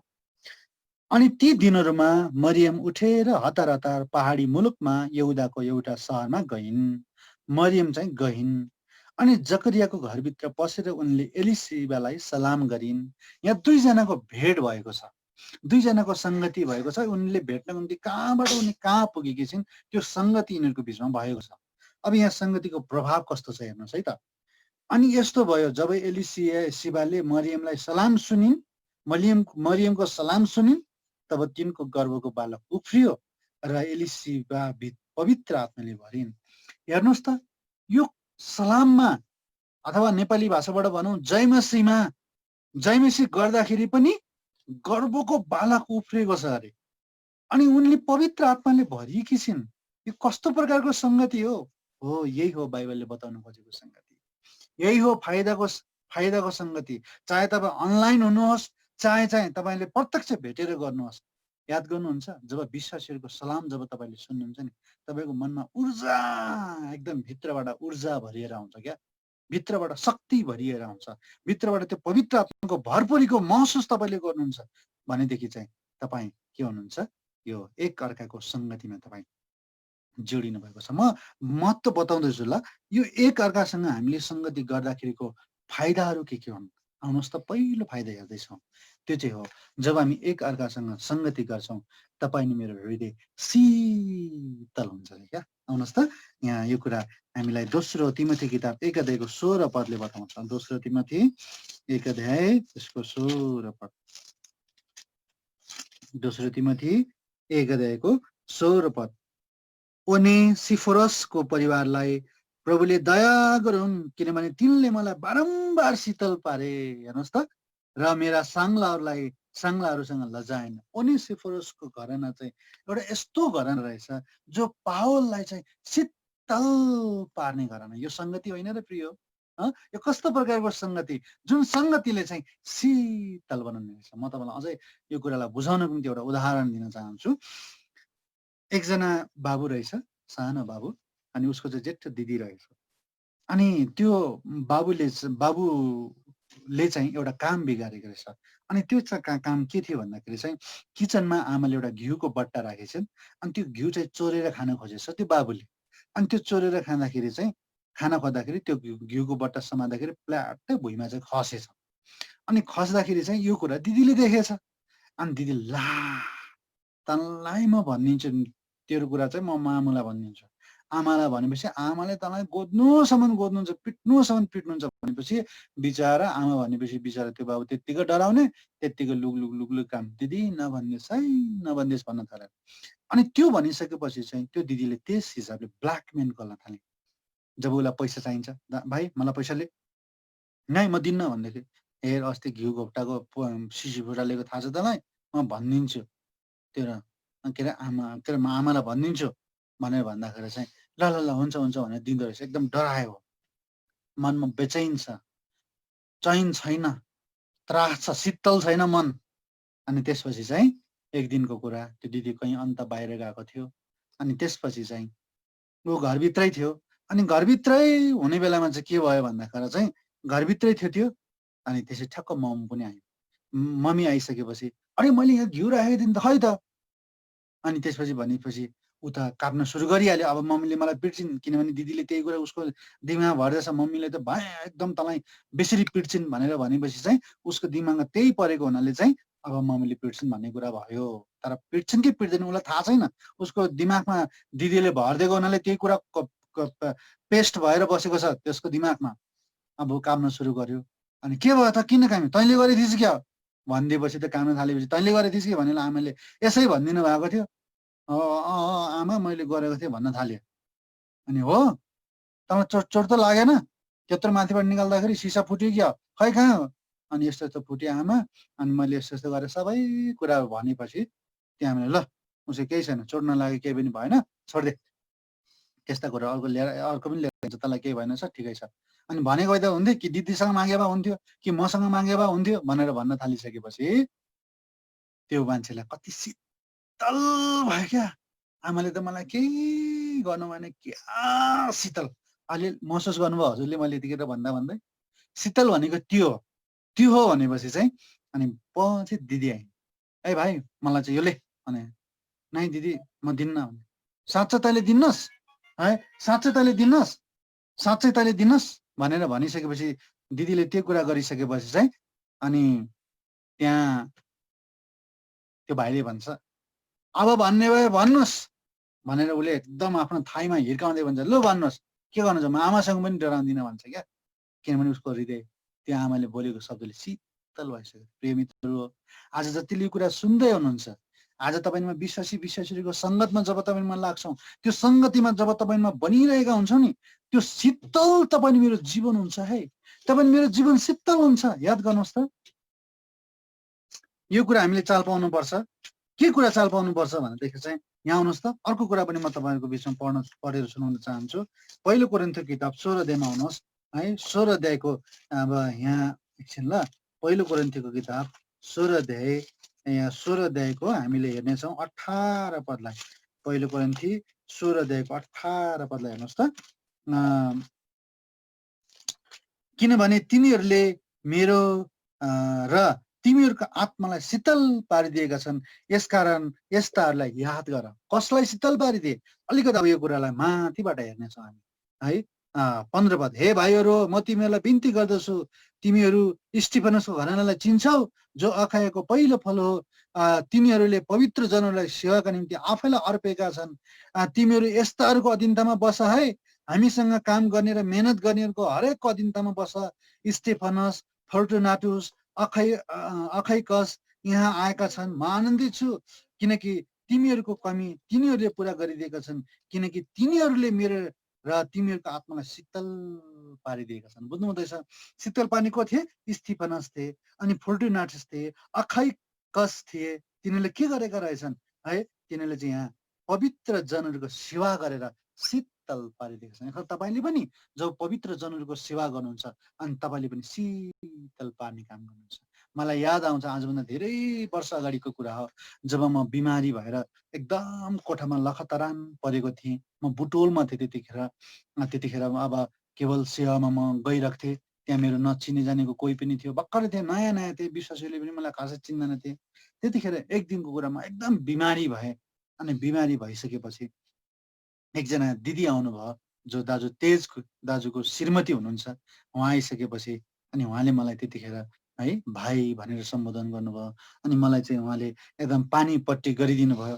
अनि त्यो कुराले मलाई यति शीतल मिल्यो क्या, यति मनमा चाहिँ एकदम क्या कस्तो शीतल मिल्यो। आखिर विश्वासीमा पनि यति धेरै माया हुँदो रहेछ। त्यतिखेर न मेरो त्यहाँ कुनै आफन्त थिए, न कुनै मेरा अब इष्टमित्रहरू नै हुनुहुन्थ्यो। यसको मतलब याद गर्नुहोस् त, विश्वासीहरूको सङ्गतले चाहिँ तपाईँ मलाई शीतलता प्रदान गर्ने रहेछ। कसैको पाहुनाले शीतलता प्रदान गर्छ, कसैको है। यसकारण यहीँ हामीले हेरे यहाँ हामी प्रभु वचनले बताएको चाहिँ सेवा गर्दाखेरि पनि है एकदम शीतलता प्रदान गर्छ। कसैको काममा टेवा पुर्याउँदाखेरि पनि शीतलता प्रदान गर्छ भन्ने कुरा चाहिँ है हामी यहाँ देख्छौँ। फिलिमनको किताबमा पनि बताएको छ है। यहाँ आउनुहोस् त, 1 अध्यायमा यहाँ बताएको छ। फिलिमनको किताब 1 अध्यायको 7 पदले यहाँ बताउँछ, हे भाइहरू तिम्रो प्रेममा हामी ठुलो आनन्द र सान्त्वना पाउँछौँ, किनभने तिमीद्वारा पवित्र जनहरूका हृदयहरू शीतल पारिएका छन्। फिलिमनलाई यो कुरा भन्नुभयो। यसकारण त तपाईँ मेरो जीवन कस्तो छ? के तपाईँ मैले एकअर्कालाई शीतलता प्रदान गरेका छौँ? तपाईँ मेरो बोली वचनले अरूलाई शीतलता दिएका छौँ कि आज तपाईँले मैले हाम्रो जीवन देखेर मान्छे चाहिँ एकदम टाढिन खोज्छन्, हामीसँग बोल्न मन पराउँदैनन्, हामीसँग व्यवहार गर्न मन पराउँदैनन्? कस्तो छ? एकचोटि जाँच्नुहोस् है। त्यस कारण हामी यो सङ्गतिमा त सङ्गतिको यो पो महत्त्व रहेछ, यो त फाइदा रहेछ। आज तपाईँ र मेरो सङ्गतिले चाहिँ अरूलाई शीतलता प्रदान गर्छ, तपाईँ र मेरो सङ्गतिले अरूलाई चाहिँ शीतलता दिन्छ होइन। त्यही भएर बाइबलले यस्तो पो भन्छ त, अयुबले के भन्छन्, प्रभु म त यस्तो शब्द पो बोल्न पाऊँ जुन शब्द बोल्दाखेरि अरूलाई के पो होस्, शीतल होस्। त्यति क्या है। यहाँ आउनुहोस् त, अयुबको किताब सायद 32 अध्यायमा होला, 32 अध्यायको 20 पदमा भन्छ है, के भन्छ भनेदेखि चाहिँ म शीतल हुने शब्दहरू बोल्न पाऊँ भनेर भन्छ। 32 अध्यायको 30 पद, माफ गर्नुहोस् है, 20 पद रहेछ। शीतल हो भनेर म बोल्ने छु र म मेरा ओठहरू खोल्ने छु र जवाब दिनेछु। आज हाम्रो बोलीले त अरूलाई शीतलता प्रदान गर्नुहुन्छ, गर्नु पो पर्ने हुन्छ। कस्तो छ हाम्रो बोली? हाम्रो बोली कतै चिडाउने टाइपको छ कि हाम्रो बोली कसैलाई एकदम हेपेर बोल्ने स्वभावको पो छ कि हाम्रो बोली कतै अरूलाई चाहिँ एकदम गिराउने स्वभावको छ कि? फिलेमोनलाई कस्तो भन्नुभयो प्रभुले? अनि त्यसपछि गएर हामीले हेऱ्यौँ स्टेफनस, फोर्टुनाटुस, यी व्यक्तिहरूलाई प्रभुले के भन्नुभयो? याद गर्नुहोस् त, शीतल प्रदान गर्नेहरू। त्यसलाई हाम्रो जीवन पनि त्यो प्रकारको हुनुपर्छ है। त्यसलाई हामीले एकअर्काको सङ्गति गर्नुको खास कारण के रहेछ? तपाईँमा एकअर्कालाई शीतलता प्रदान गर्नको निम्ति। आज किन है हामी विश्वासीहरू एकअर्काको सङ्गतिमा रहनुपर्छ, एक आपसमा भेला भएर सङ्गति गर्नुपर्ने रहेछ? किनभने शीतल, संसारका कुराहरूले गर्दा हाम्रो हृदयहरू गरम भइरहेका छन्। संसारका कुराहरूले गर्दा, चिन्ता फिक्रीले गर्दा, संसारका कमाइका कुराले गर्दा, संसारका विभिन्न किसिमका आय आर्जनका कुराले गर्दा, आज हाम्रा परिवारका कतिपय कुराले गर्दा हामी एकदम तनावमा छौँ। हाम्रा परिवारका कुराहरू नमिल्दाखेरि हामीलाई कति यो जिन्दगी देखेर निराश हुन्छ है, अनि हामीलाई मरौँ मरौँ जस्तो लाग्छ। तर हामीलाई शीतलता त प्रदान विश्वासीहरूको सङ्गतले गर्दा हुँदो रहेछ है। यो शीतल प्रदान त विश्वासीहरूको सङ्गतले गर्दा हुँदो रहेछ। मेरो जीवनमा है, मैले धेरै यस जीवनमा लगभग यो 2007 यो गएको सालमा मैले धेरै ठुलो एकदम अनुभव मेरो जीवनमा उतार चढावहरू आए। मेरो जीवन उतार चढाव भन्दा पनि मेरो जीवनमा चाहिँ धेरै हावाहुरीहरू आए। तर मलाई धेरै विश्वासीले मलाई सान्त्वना दिनुभयो अनि मेरो उहाँहरूले एकदम शीतलता प्रदान गर्नुभयो। यस्तो लाग्थ्यो कि अब म सेवै गर्न सक्दिनँ कि क्या हो, कि अब यस्तो लाग्थ्यो अब त मेरो जीवनमा धेरै यस्ता हुरीहरू आए जसले मलाई उडाएर लाने भयो जस्तो मलाई लाग्छ। तर ती व्यक्तिहरूको है अनि बोलीले गर्दा मलाई एकदम शीतलता प्रदान गर्यो, मलाई एकदम सान्त्वना दियो, मलाई एकदम ढाडस दियो। यससँग त याद गर्नुपर्छ है हामीले यो विश्वासीहरूको सङ्गत किन? त्यही भएर कोही विश्वासी आएन भने तपाईँले कन्ट्याक्ट गरिहाल्नुहोस्। कोही विश्वासीहरू तपाईँसँग छ भने तिनीहरूसँग सम्पर्क रहिरहनुहोस्। त्यसै कारणले गर्दा किन भन्दाखेरि याद गरौँ, यो कुराले चाहिँ उनीहरूलाई शीतलता प्रदान गर्ने हुनसक्छ। जिन्दगी देखेर उनीहरूले गलेका होलान्, थाकेका होलान्, एकदम उनीहरूलाई सुस्केरा छ होला उनीहरूको जीवनमा, शीतल त छैन होला उनीहरूको जीवनमा। तपाईँको भिजिटले, तपाईँको एकल फोनले, तपाईँको 2-4वटा वचनका सान्त्वनापूर्ण वचनले उनीहरूले शीतलता पाउन सक्छन्। उनीहरूको जीवनमा फेरि ऊर्जा आउन सक्छ, उनीहरूको जीवनमा केही गरौँ भन्ने जागर आउन सक्छ। प्रिय, एकअर्काको सङ्गति त बहुत महत्त्वपूर्ण छ। आज धेरै व्यक्तिहरूलाई आज यसरी सङ्गति गर्ने अवसर छ सामाजिक सञ्जालको द्वारा, फोनको सञ्जालद्वारा। आज यी सबै कुरालाई तपाईँले प्रभुको महिमाको निम्ति उपयोगमा ल्याउनुहोस् है। तपाईँले शीतल प्रदान गर्ने फिलेमोन बन्नुहोस् है हजुर, म पनि बन्नुपर्छ, म पनि फोर्टुनाटस बन्नुपर्छ, म पनि स्टेफेनस बन्नुपर्छ, हजुर पनि बन्नुपर्छ है। त प्रभुले गरेका हुन् यो वचनको निम्ति। अब अर्को कुरा हेर्छौँ। पहिलो कुरा, विश्वासीहरूसँग जब हामी सङ्गति गर्छौँ तब हामी शीतल हुने रहेछौँ। अर्को कुरा बाइबलले बताएको छ, जब हामी विश्वासीहरूसँग सङ्गत गर्छौँ नि, बाइबलले भन्छ हामी ताजा हुन्छौँ। के हुन्छौँ भन्छ? ताजा। ताजा हुने कुरा बाइबलमा थुप्रै कुराहरू छन्। जस्तो पानी खाएर पनि कोही व्यक्ति ताजा हुन्छन्, अनि कोही व्यक्तिले चाहिँ है अनि आराम गरे पनि ताजा हुन्छन्। तर बाइबलको ताजा पनि अर्कै ताजा छ है त। ल आउनुहोस् त पहिला हेरौँ, पानी खाएर पनि बाइबलमा ताजा भएका व्यक्तिहरू छन्। न्यायकर्ताको किताबमा आउनुहोस्, न्यायकर्ता 15 अध्यायमा आउनुहोस्। न्यायकर्ताको किताब 15 अध्याय, त्यसको एकछिन है म यहाँ पल्टाउँदैछु। 15 अध्यायको 19 पद ताजा भयो हजुर, 19 पद। म 18 पदबाट पढिदिँदैछु। अनि तिनलाई साह्रै तिर्खा लागेको थियो, अनि तिनले परमप्रभुलाई पुकारेर भने, तपाईँले आफ्नो दासको हातमा यो ठुलो छुटकारा दिनुभयो, अनि के अब म तिर्खाले मरौँ र ती खतना नभएका मानिसहरूको हातमा परौँ? तब तिनले त्यही लेहीमा भएको खोपेल्टा चिर्नुभयो र त्यसबाट पानी निस्क्यो अनि पानी पिएपछि तिनको हिम्मत फर्केर आयो र तिनी ताजा भयो। हेर्नुहोस् त, पानी खाएर पनि कति मान्छे ताजा भएको महसुस गर्ने रहेछन्। त प्रभुको वचनमा अर्को कुरा लेखेको छ है, प्रस्थानको किताबमा तिनीहरूले के भन्छ भने आराम गर्दाखेरि पनि कतिचोटि मान्छेले चाहिँ ताजा महसुस गर्छन् भनेर भन्छ। आउनुहोस् त यहाँ प्रस्थानको किताब 32 अध्यायको हामी कति पदलाई पढ्नेछौँ भनेदेखि चाहिँ 32 माफ भन्नुहोस् है 32 भन्नेछु, 23 अध्यायको 12 पद, 23 अध्यायको 12 पद, 23 अध्यायको 12 पद। यहाँ यस्तो भनेको छ, 6 दिन तिमीले आफ्नो काम गर्नु र 7औं दिनमा विश्राम लिनु, तिम्रो गोरु र तिम्रो गधाले विश्राम पाउन्, तिम्री दासीको छोरो र परदेशी चाहिँ ताजा हुन् भनेर भनेको छ। भन्दा मतलब विश्राम हुँदाखेरि पनि गर्दाखेरि पनि मान्छे ताजा हुन्छन्। बाइबलमा तपाईँले प्रस्थान किताब 31 अध्यायमा पनि पढ्नुभयो भने 17 पदमा त्यहाँ भनेको छ प्रभुले पनि विश्राम लिनुभयो र ताजा हुनुभयो भनेर लेखेको छ है। यहाँ आउनुहोस् त, प्रस्थानको किताब 31 अध्याय त्यसको 17 पदमा, मेरा र इजरायलीहरूको बीचमा यो सदाका निम्ति एउटा चिन्ह हो, किनकि 6 दिनमा परमप्रभुले आकाश र पृथ्वी बनाउनु भयो अनि 7औं दिनमा उहाँले विश्राम लिनुभयो र ताजा हुनुभयो। त्यही प्रभुले यो पनि विश्राम लिनुभयो र ताजा हुनुभयो, यिनीहरू पनि इजरायलीहरू पनि विश्राम लिएर ताजा भए। यसकारण गर्दा पानी खाएर पनि ताजा हुन्छन्, विश्राम लिएर पनि ताजा हुन्छन्। तर तपाईँले प्रभुको वचन रोमी किताब 15 अध्यायको 32 पदमा पढ्नुभयो भने हामी विश्वासीहरूको सङ्गतले पनि तपाईँलाई ताजा बनाउँछ भन्छ। आउनुहोस् त यहाँ 15 अध्याय रोमीको किताब 15 अध्याय यसको 32 पद। एकछिन ल म पढिदिँदैछु। रोमी 15 अध्यायको 32 पद, र म परमेश्वरको इच्छाद्वारा आनन्द साथ तिमीहरू कहाँ आउन सकु र तिमीहरू सँगसँगै ताजा हुन सकु। बुझ्नु हुँदैछ? तपाईँले मतलब विश्वासीहरूसँग सङ्गत गर्दाखेरि ताजा हुन्छ नि है। मलाई यो मेरो अनुभव हो। हिजो अस्तिको दिनमा म सुर्खेतमा गएको थिएँ। सुर्खेतमा जाँदाखेरि त्यहाँ दाजुहरूले चाहिँ के गर्नुभएको रहेछ भन्दाखेरि सङ्गति त्यहाँ ग्रुप गरेर जस्तै टोल गरेर त्यहाँ ठाउँमा भेला हुनुहुँदो रहेछ। अनि म पनि एउटा नयाँ बस्ती भन्ने ठाउँमा गएको थिएँ। अनि त्यस ठाउँमा हामीले सङ्गति गरौँ, यति ताजा महसुस गरेँ मैले। त्यो सङ्गतिको मिठास त्यतिखेर मैले पाएँ। जब हामी विश्वासीहरूको बिचमा सङ्गति गर्छौँ नि, यस्तो ताजा हुँदो रहेछ क्या, यस्तो ताजा महसुस गर्ने रहेछौँ। त्यस कारणले गर्दा याद गरौँ, तपाईँ नि मैले पनि एकअर्कासँग सङ्गति गरेर यो ताजा महसुस गरौँ। तपाईँ सङ्गति विहीन हुनुहुन्छ, जतिजना तपाईँ सामाजिक सञ्जालद्वारा हामीसँग सुनिरहनु भएको छ, फेसबुकको मार्फतद्वारा तपाईँले सुनिरहनु भएको छ, याद गर्नुहोस् है, तपाईँ विश्वासीहरूको कन्ट्याक्टमा आउनुहोस्। तपाईँ खाडी मुलुकमा हुनुहुन्छ, तपाईँ सङ्गतिदेखि विहीन हुनुहुन्छ, तपाईँ सङ्गतिमा आउनुहोस्। यी सामाजिक सञ्जालको द्वारा तपाईँ सङ्गतिमा आउनुहोस्, तपाईँ ताजा बन्नुहोस्। सङ्गतिले त हामीलाई ताजा बनाउँछ, विश्वासीहरूको सङ्गतिले ताजा बनाउँछ। याद गरौँ, फेरि म यहीँ नै एउटा कुरा थपेर के भन्छु भन्दाखेरि संसारको व्यक्तिहरूसँग सङ्गत गर्नुभयो भने तपाईँ ताजा हुनुहुन्न है, झन् तपाईँ निराश बन्नुहुन्छ।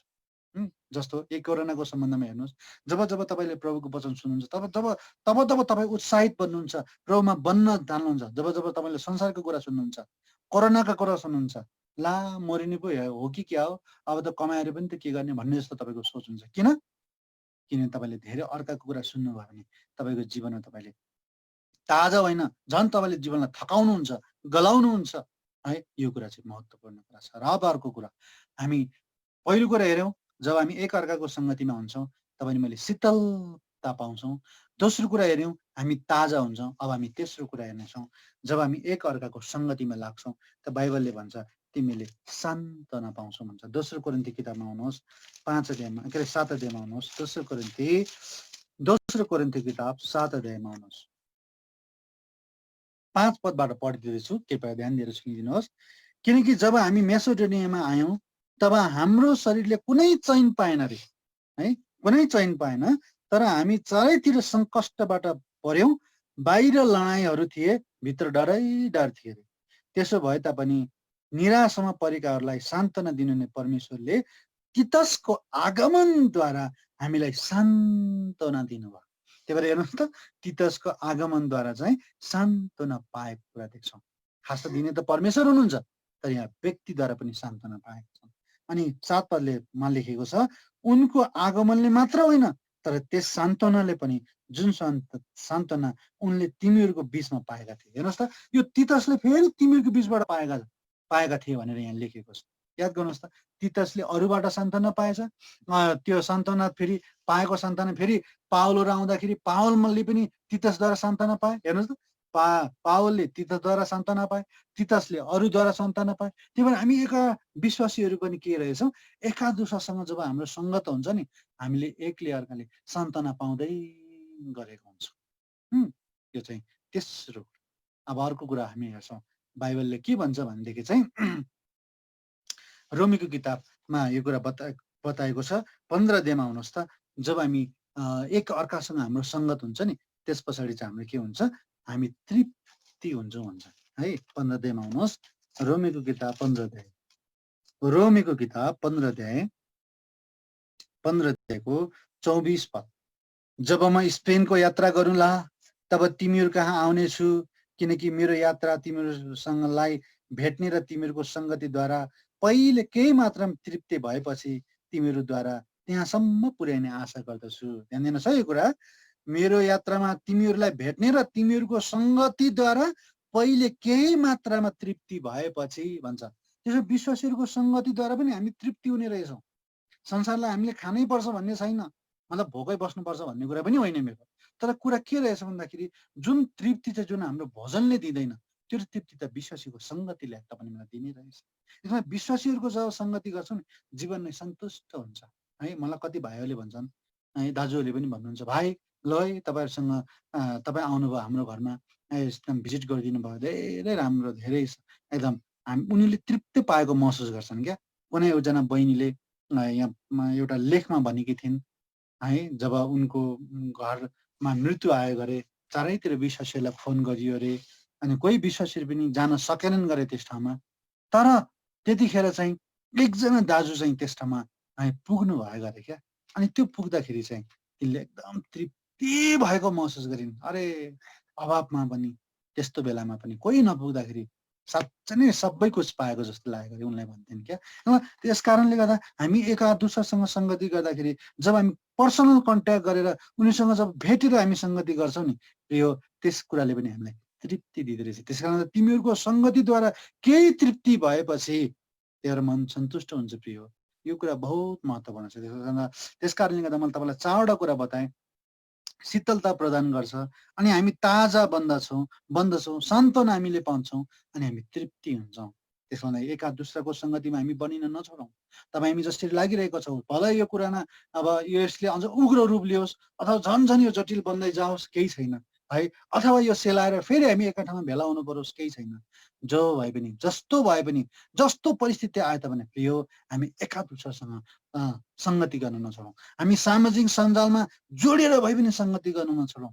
हामी भेटेरै भए पनि सङ्गति गर्न नछोडौँ। हेर्नुहोस् त, यसले हामीलाई सान्त्वना दिँदो रहेछ, यसले हामीलाई शीतलता प्रदान गर्नु रहेछ, हामीलाई ताजा बनाउने रहेछ, अनि हामीलाई तृप्ति दिने रहेछ है। त्यस कारण आज म सारांशमा अब केही कुराहरू बताएर म सक्छु। त्यो चाहिँ हो सङ्गति। हिब्रू 10 अध्यायको 25 पदलाई हामीले पढेर हेऱ्यौँ है। अनि हामीले ख्रिस्टको सङ्गति, अनि पवित्र आत्माको सङ्गति, अनि त्यसपछि ख्रिस्टको दुःखहरूको सङ्गति, अनि त्यसपछि हामीले हेऱ्यौँ हामीले के कुरा हेऱ्यौँ, विश्वासको सङ्गति। यो 4वटा कुरा हेऱ्यौँ। अनि फेरि हामीले यी सङ्गति गर्नुको फाइदा के, यस्ता सङ्गतिहरू हामीले गऱ्यौँ भने हामी के हुँदो रहेछौँ, शीतल हुँदो रहेछौँ। अनि दोस्रो कुरा के, हामी ताजा हुँदो रहेछौँ। तेस्रो कुरा हामीले सान्त्वना पाउँछौँ। चौथो कुरा हाम्रो एउटा तृप्तिको जीवन हुन्छ। त्यसमा प्रभुले गरेका हुन्। आउनुहोस् त एउटा पद पढौँ। ती दिनहरूमा जब प्रेरितहरूको समयमा यस्ता सङ्गतिमा दृढतापूर्वक लागिरहेको थिए भनेर भनेको छ। त्यस कारणले याद गर्नुहोस् है, आज हामी पनि दृढतापूर्वक लागिरहौँ है। हामी दृढतापूर्वक लागिरहौँ। बरु हाम्रा खानाहरूलाई हामीले कम गरौँ। मैले भन्न खोजेको कुरा, हामीले डेलिसियस खानामा जुन पैसा खर्च गरौँ त्यसलाई कम गरौँ, मिनिमाइज गरौँ। यदि तपाईँ है सङ्गति भनौँ, तपाईँ जुटेर सङ्गति गर्न सक्नुहुन्न भने तपाईँले प्याक किन्नुहोस्। तपाईँले खानामा जुन खर्च गर्नुहुन्थ्यो त्यसलाई अलिकति कटौती गर्नुहोस्। मानौ तपाईँले अलिकति डेलिसियस खानुहुन्थ्यो भने अलिकति त्यसलाई कम गरेर त्यहाँबाट पैसा निकाल्नुहोस्, त्यहाँबाट प्याक किन्नुहोस्। प्याक किनेर तपाईँ विश्वासीहरूको सङ्गतिमा तपाईँ रहनुहोस्। याद गर्नुहोस् त, कति फाइदा रहेछ विश्वासीहरूको सङ्गति है। चाहे सामाजिक सञ्जालद्वारा होस्, चाहे तपाईँले भेटेर गरिने सङ्गतिद्वारा होस्, त्यही भएर त्यो खेर विश्वासहरू दृढतापूर्वक लागिरहेको थियो। त्यही भएर प्रिय आज हामी पनि सङ्गतिमा दृढतापूर्वक लागिरहोस्, चाहे सामाजिक सञ्जालको सङ्गति होस्, चाहे चाहिँ कसको सङ्गति होस्, है यसरी हामी चर्चमा भेला भएर गरिने सङ्गति होस् है। आउनुहोस् यो पदलाई पढेर हामी बन्द गर्नु छ। प्रेरितको किताब 2 अध्याय अनि 2 अध्यायको हामी पढ्नेछौँ। कति पदलाई भनेदेखि चाहिँ 41 पद, माफ गर्नुहोस् 42 पदलाई हामी पढ्नेछौँ। अनि तिनीहरू प्रेरितहरूको शिक्षामा, सङ्गतिमा, रोटी भचाइमा र प्रार्थनामा दृढता लागिरहे। यसका गर्दा आउनुहोस् अब हामी पनि दृढतापूर्वक लगाउँ सङ्गतिमा बनिरहनु। प्रभुलाई धन्यवाद होस्। प्रभुले यस्ता धेरै सामाजिक सञ्जालहरूद्वारा यसरी यो यी दिनहरूमा हामीलाई चाहिँ एकदम क्या यो के भन्छ भनेदेखि होली कन्भोकेसन भन्दा पनि बढ्ता खालको सङ्गति हामीलाई दिइरहनु भएको छ। म पनि है सङ्गति गरिरहेको छु, सङ्गति लिइरहेको छु, विभिन्न प्रभुका दासहरूकोबाट वचनहरू सुनिरहेको छु। कफनोमले पनि यस्ता विभिन्न प्रभुका दासहरूलाई ल्याइरहेको छ। म एकदम खुसी छु आज हामीले वचनहरू सुन्न पाइरहेका छौँ है। यो सङ्गतिमा हामी बनिरहौँ। अफलाइन होस् त्यसमा पनि बनाऊ, सकभर अनलाइनमा बनाऊ, सकिँदैन अफलाइनमा बनाऊ, तर सङ्गतिमा चाहिँ बनाऊ है। ताजा हौ है, शीतल हुनको निम्ति बनाऊ है, अनि त्यसपछि सान्त्वना पाउनको निम्ति बनाऊ है। अर्को कुरा तृप्ति हुनको निम्ति बनाऊ। त प्रभुको वचनमा प्रभुले आशीष दिनुभएको होस् र कफनोम मण्डलीले पनि जो यो समयको प्रबन्ध गरिदिए, यहाँहरू सबैप्रति आभारी हुँदै तपाईँहरूबाट छुट्टिन्छु। सबैलाई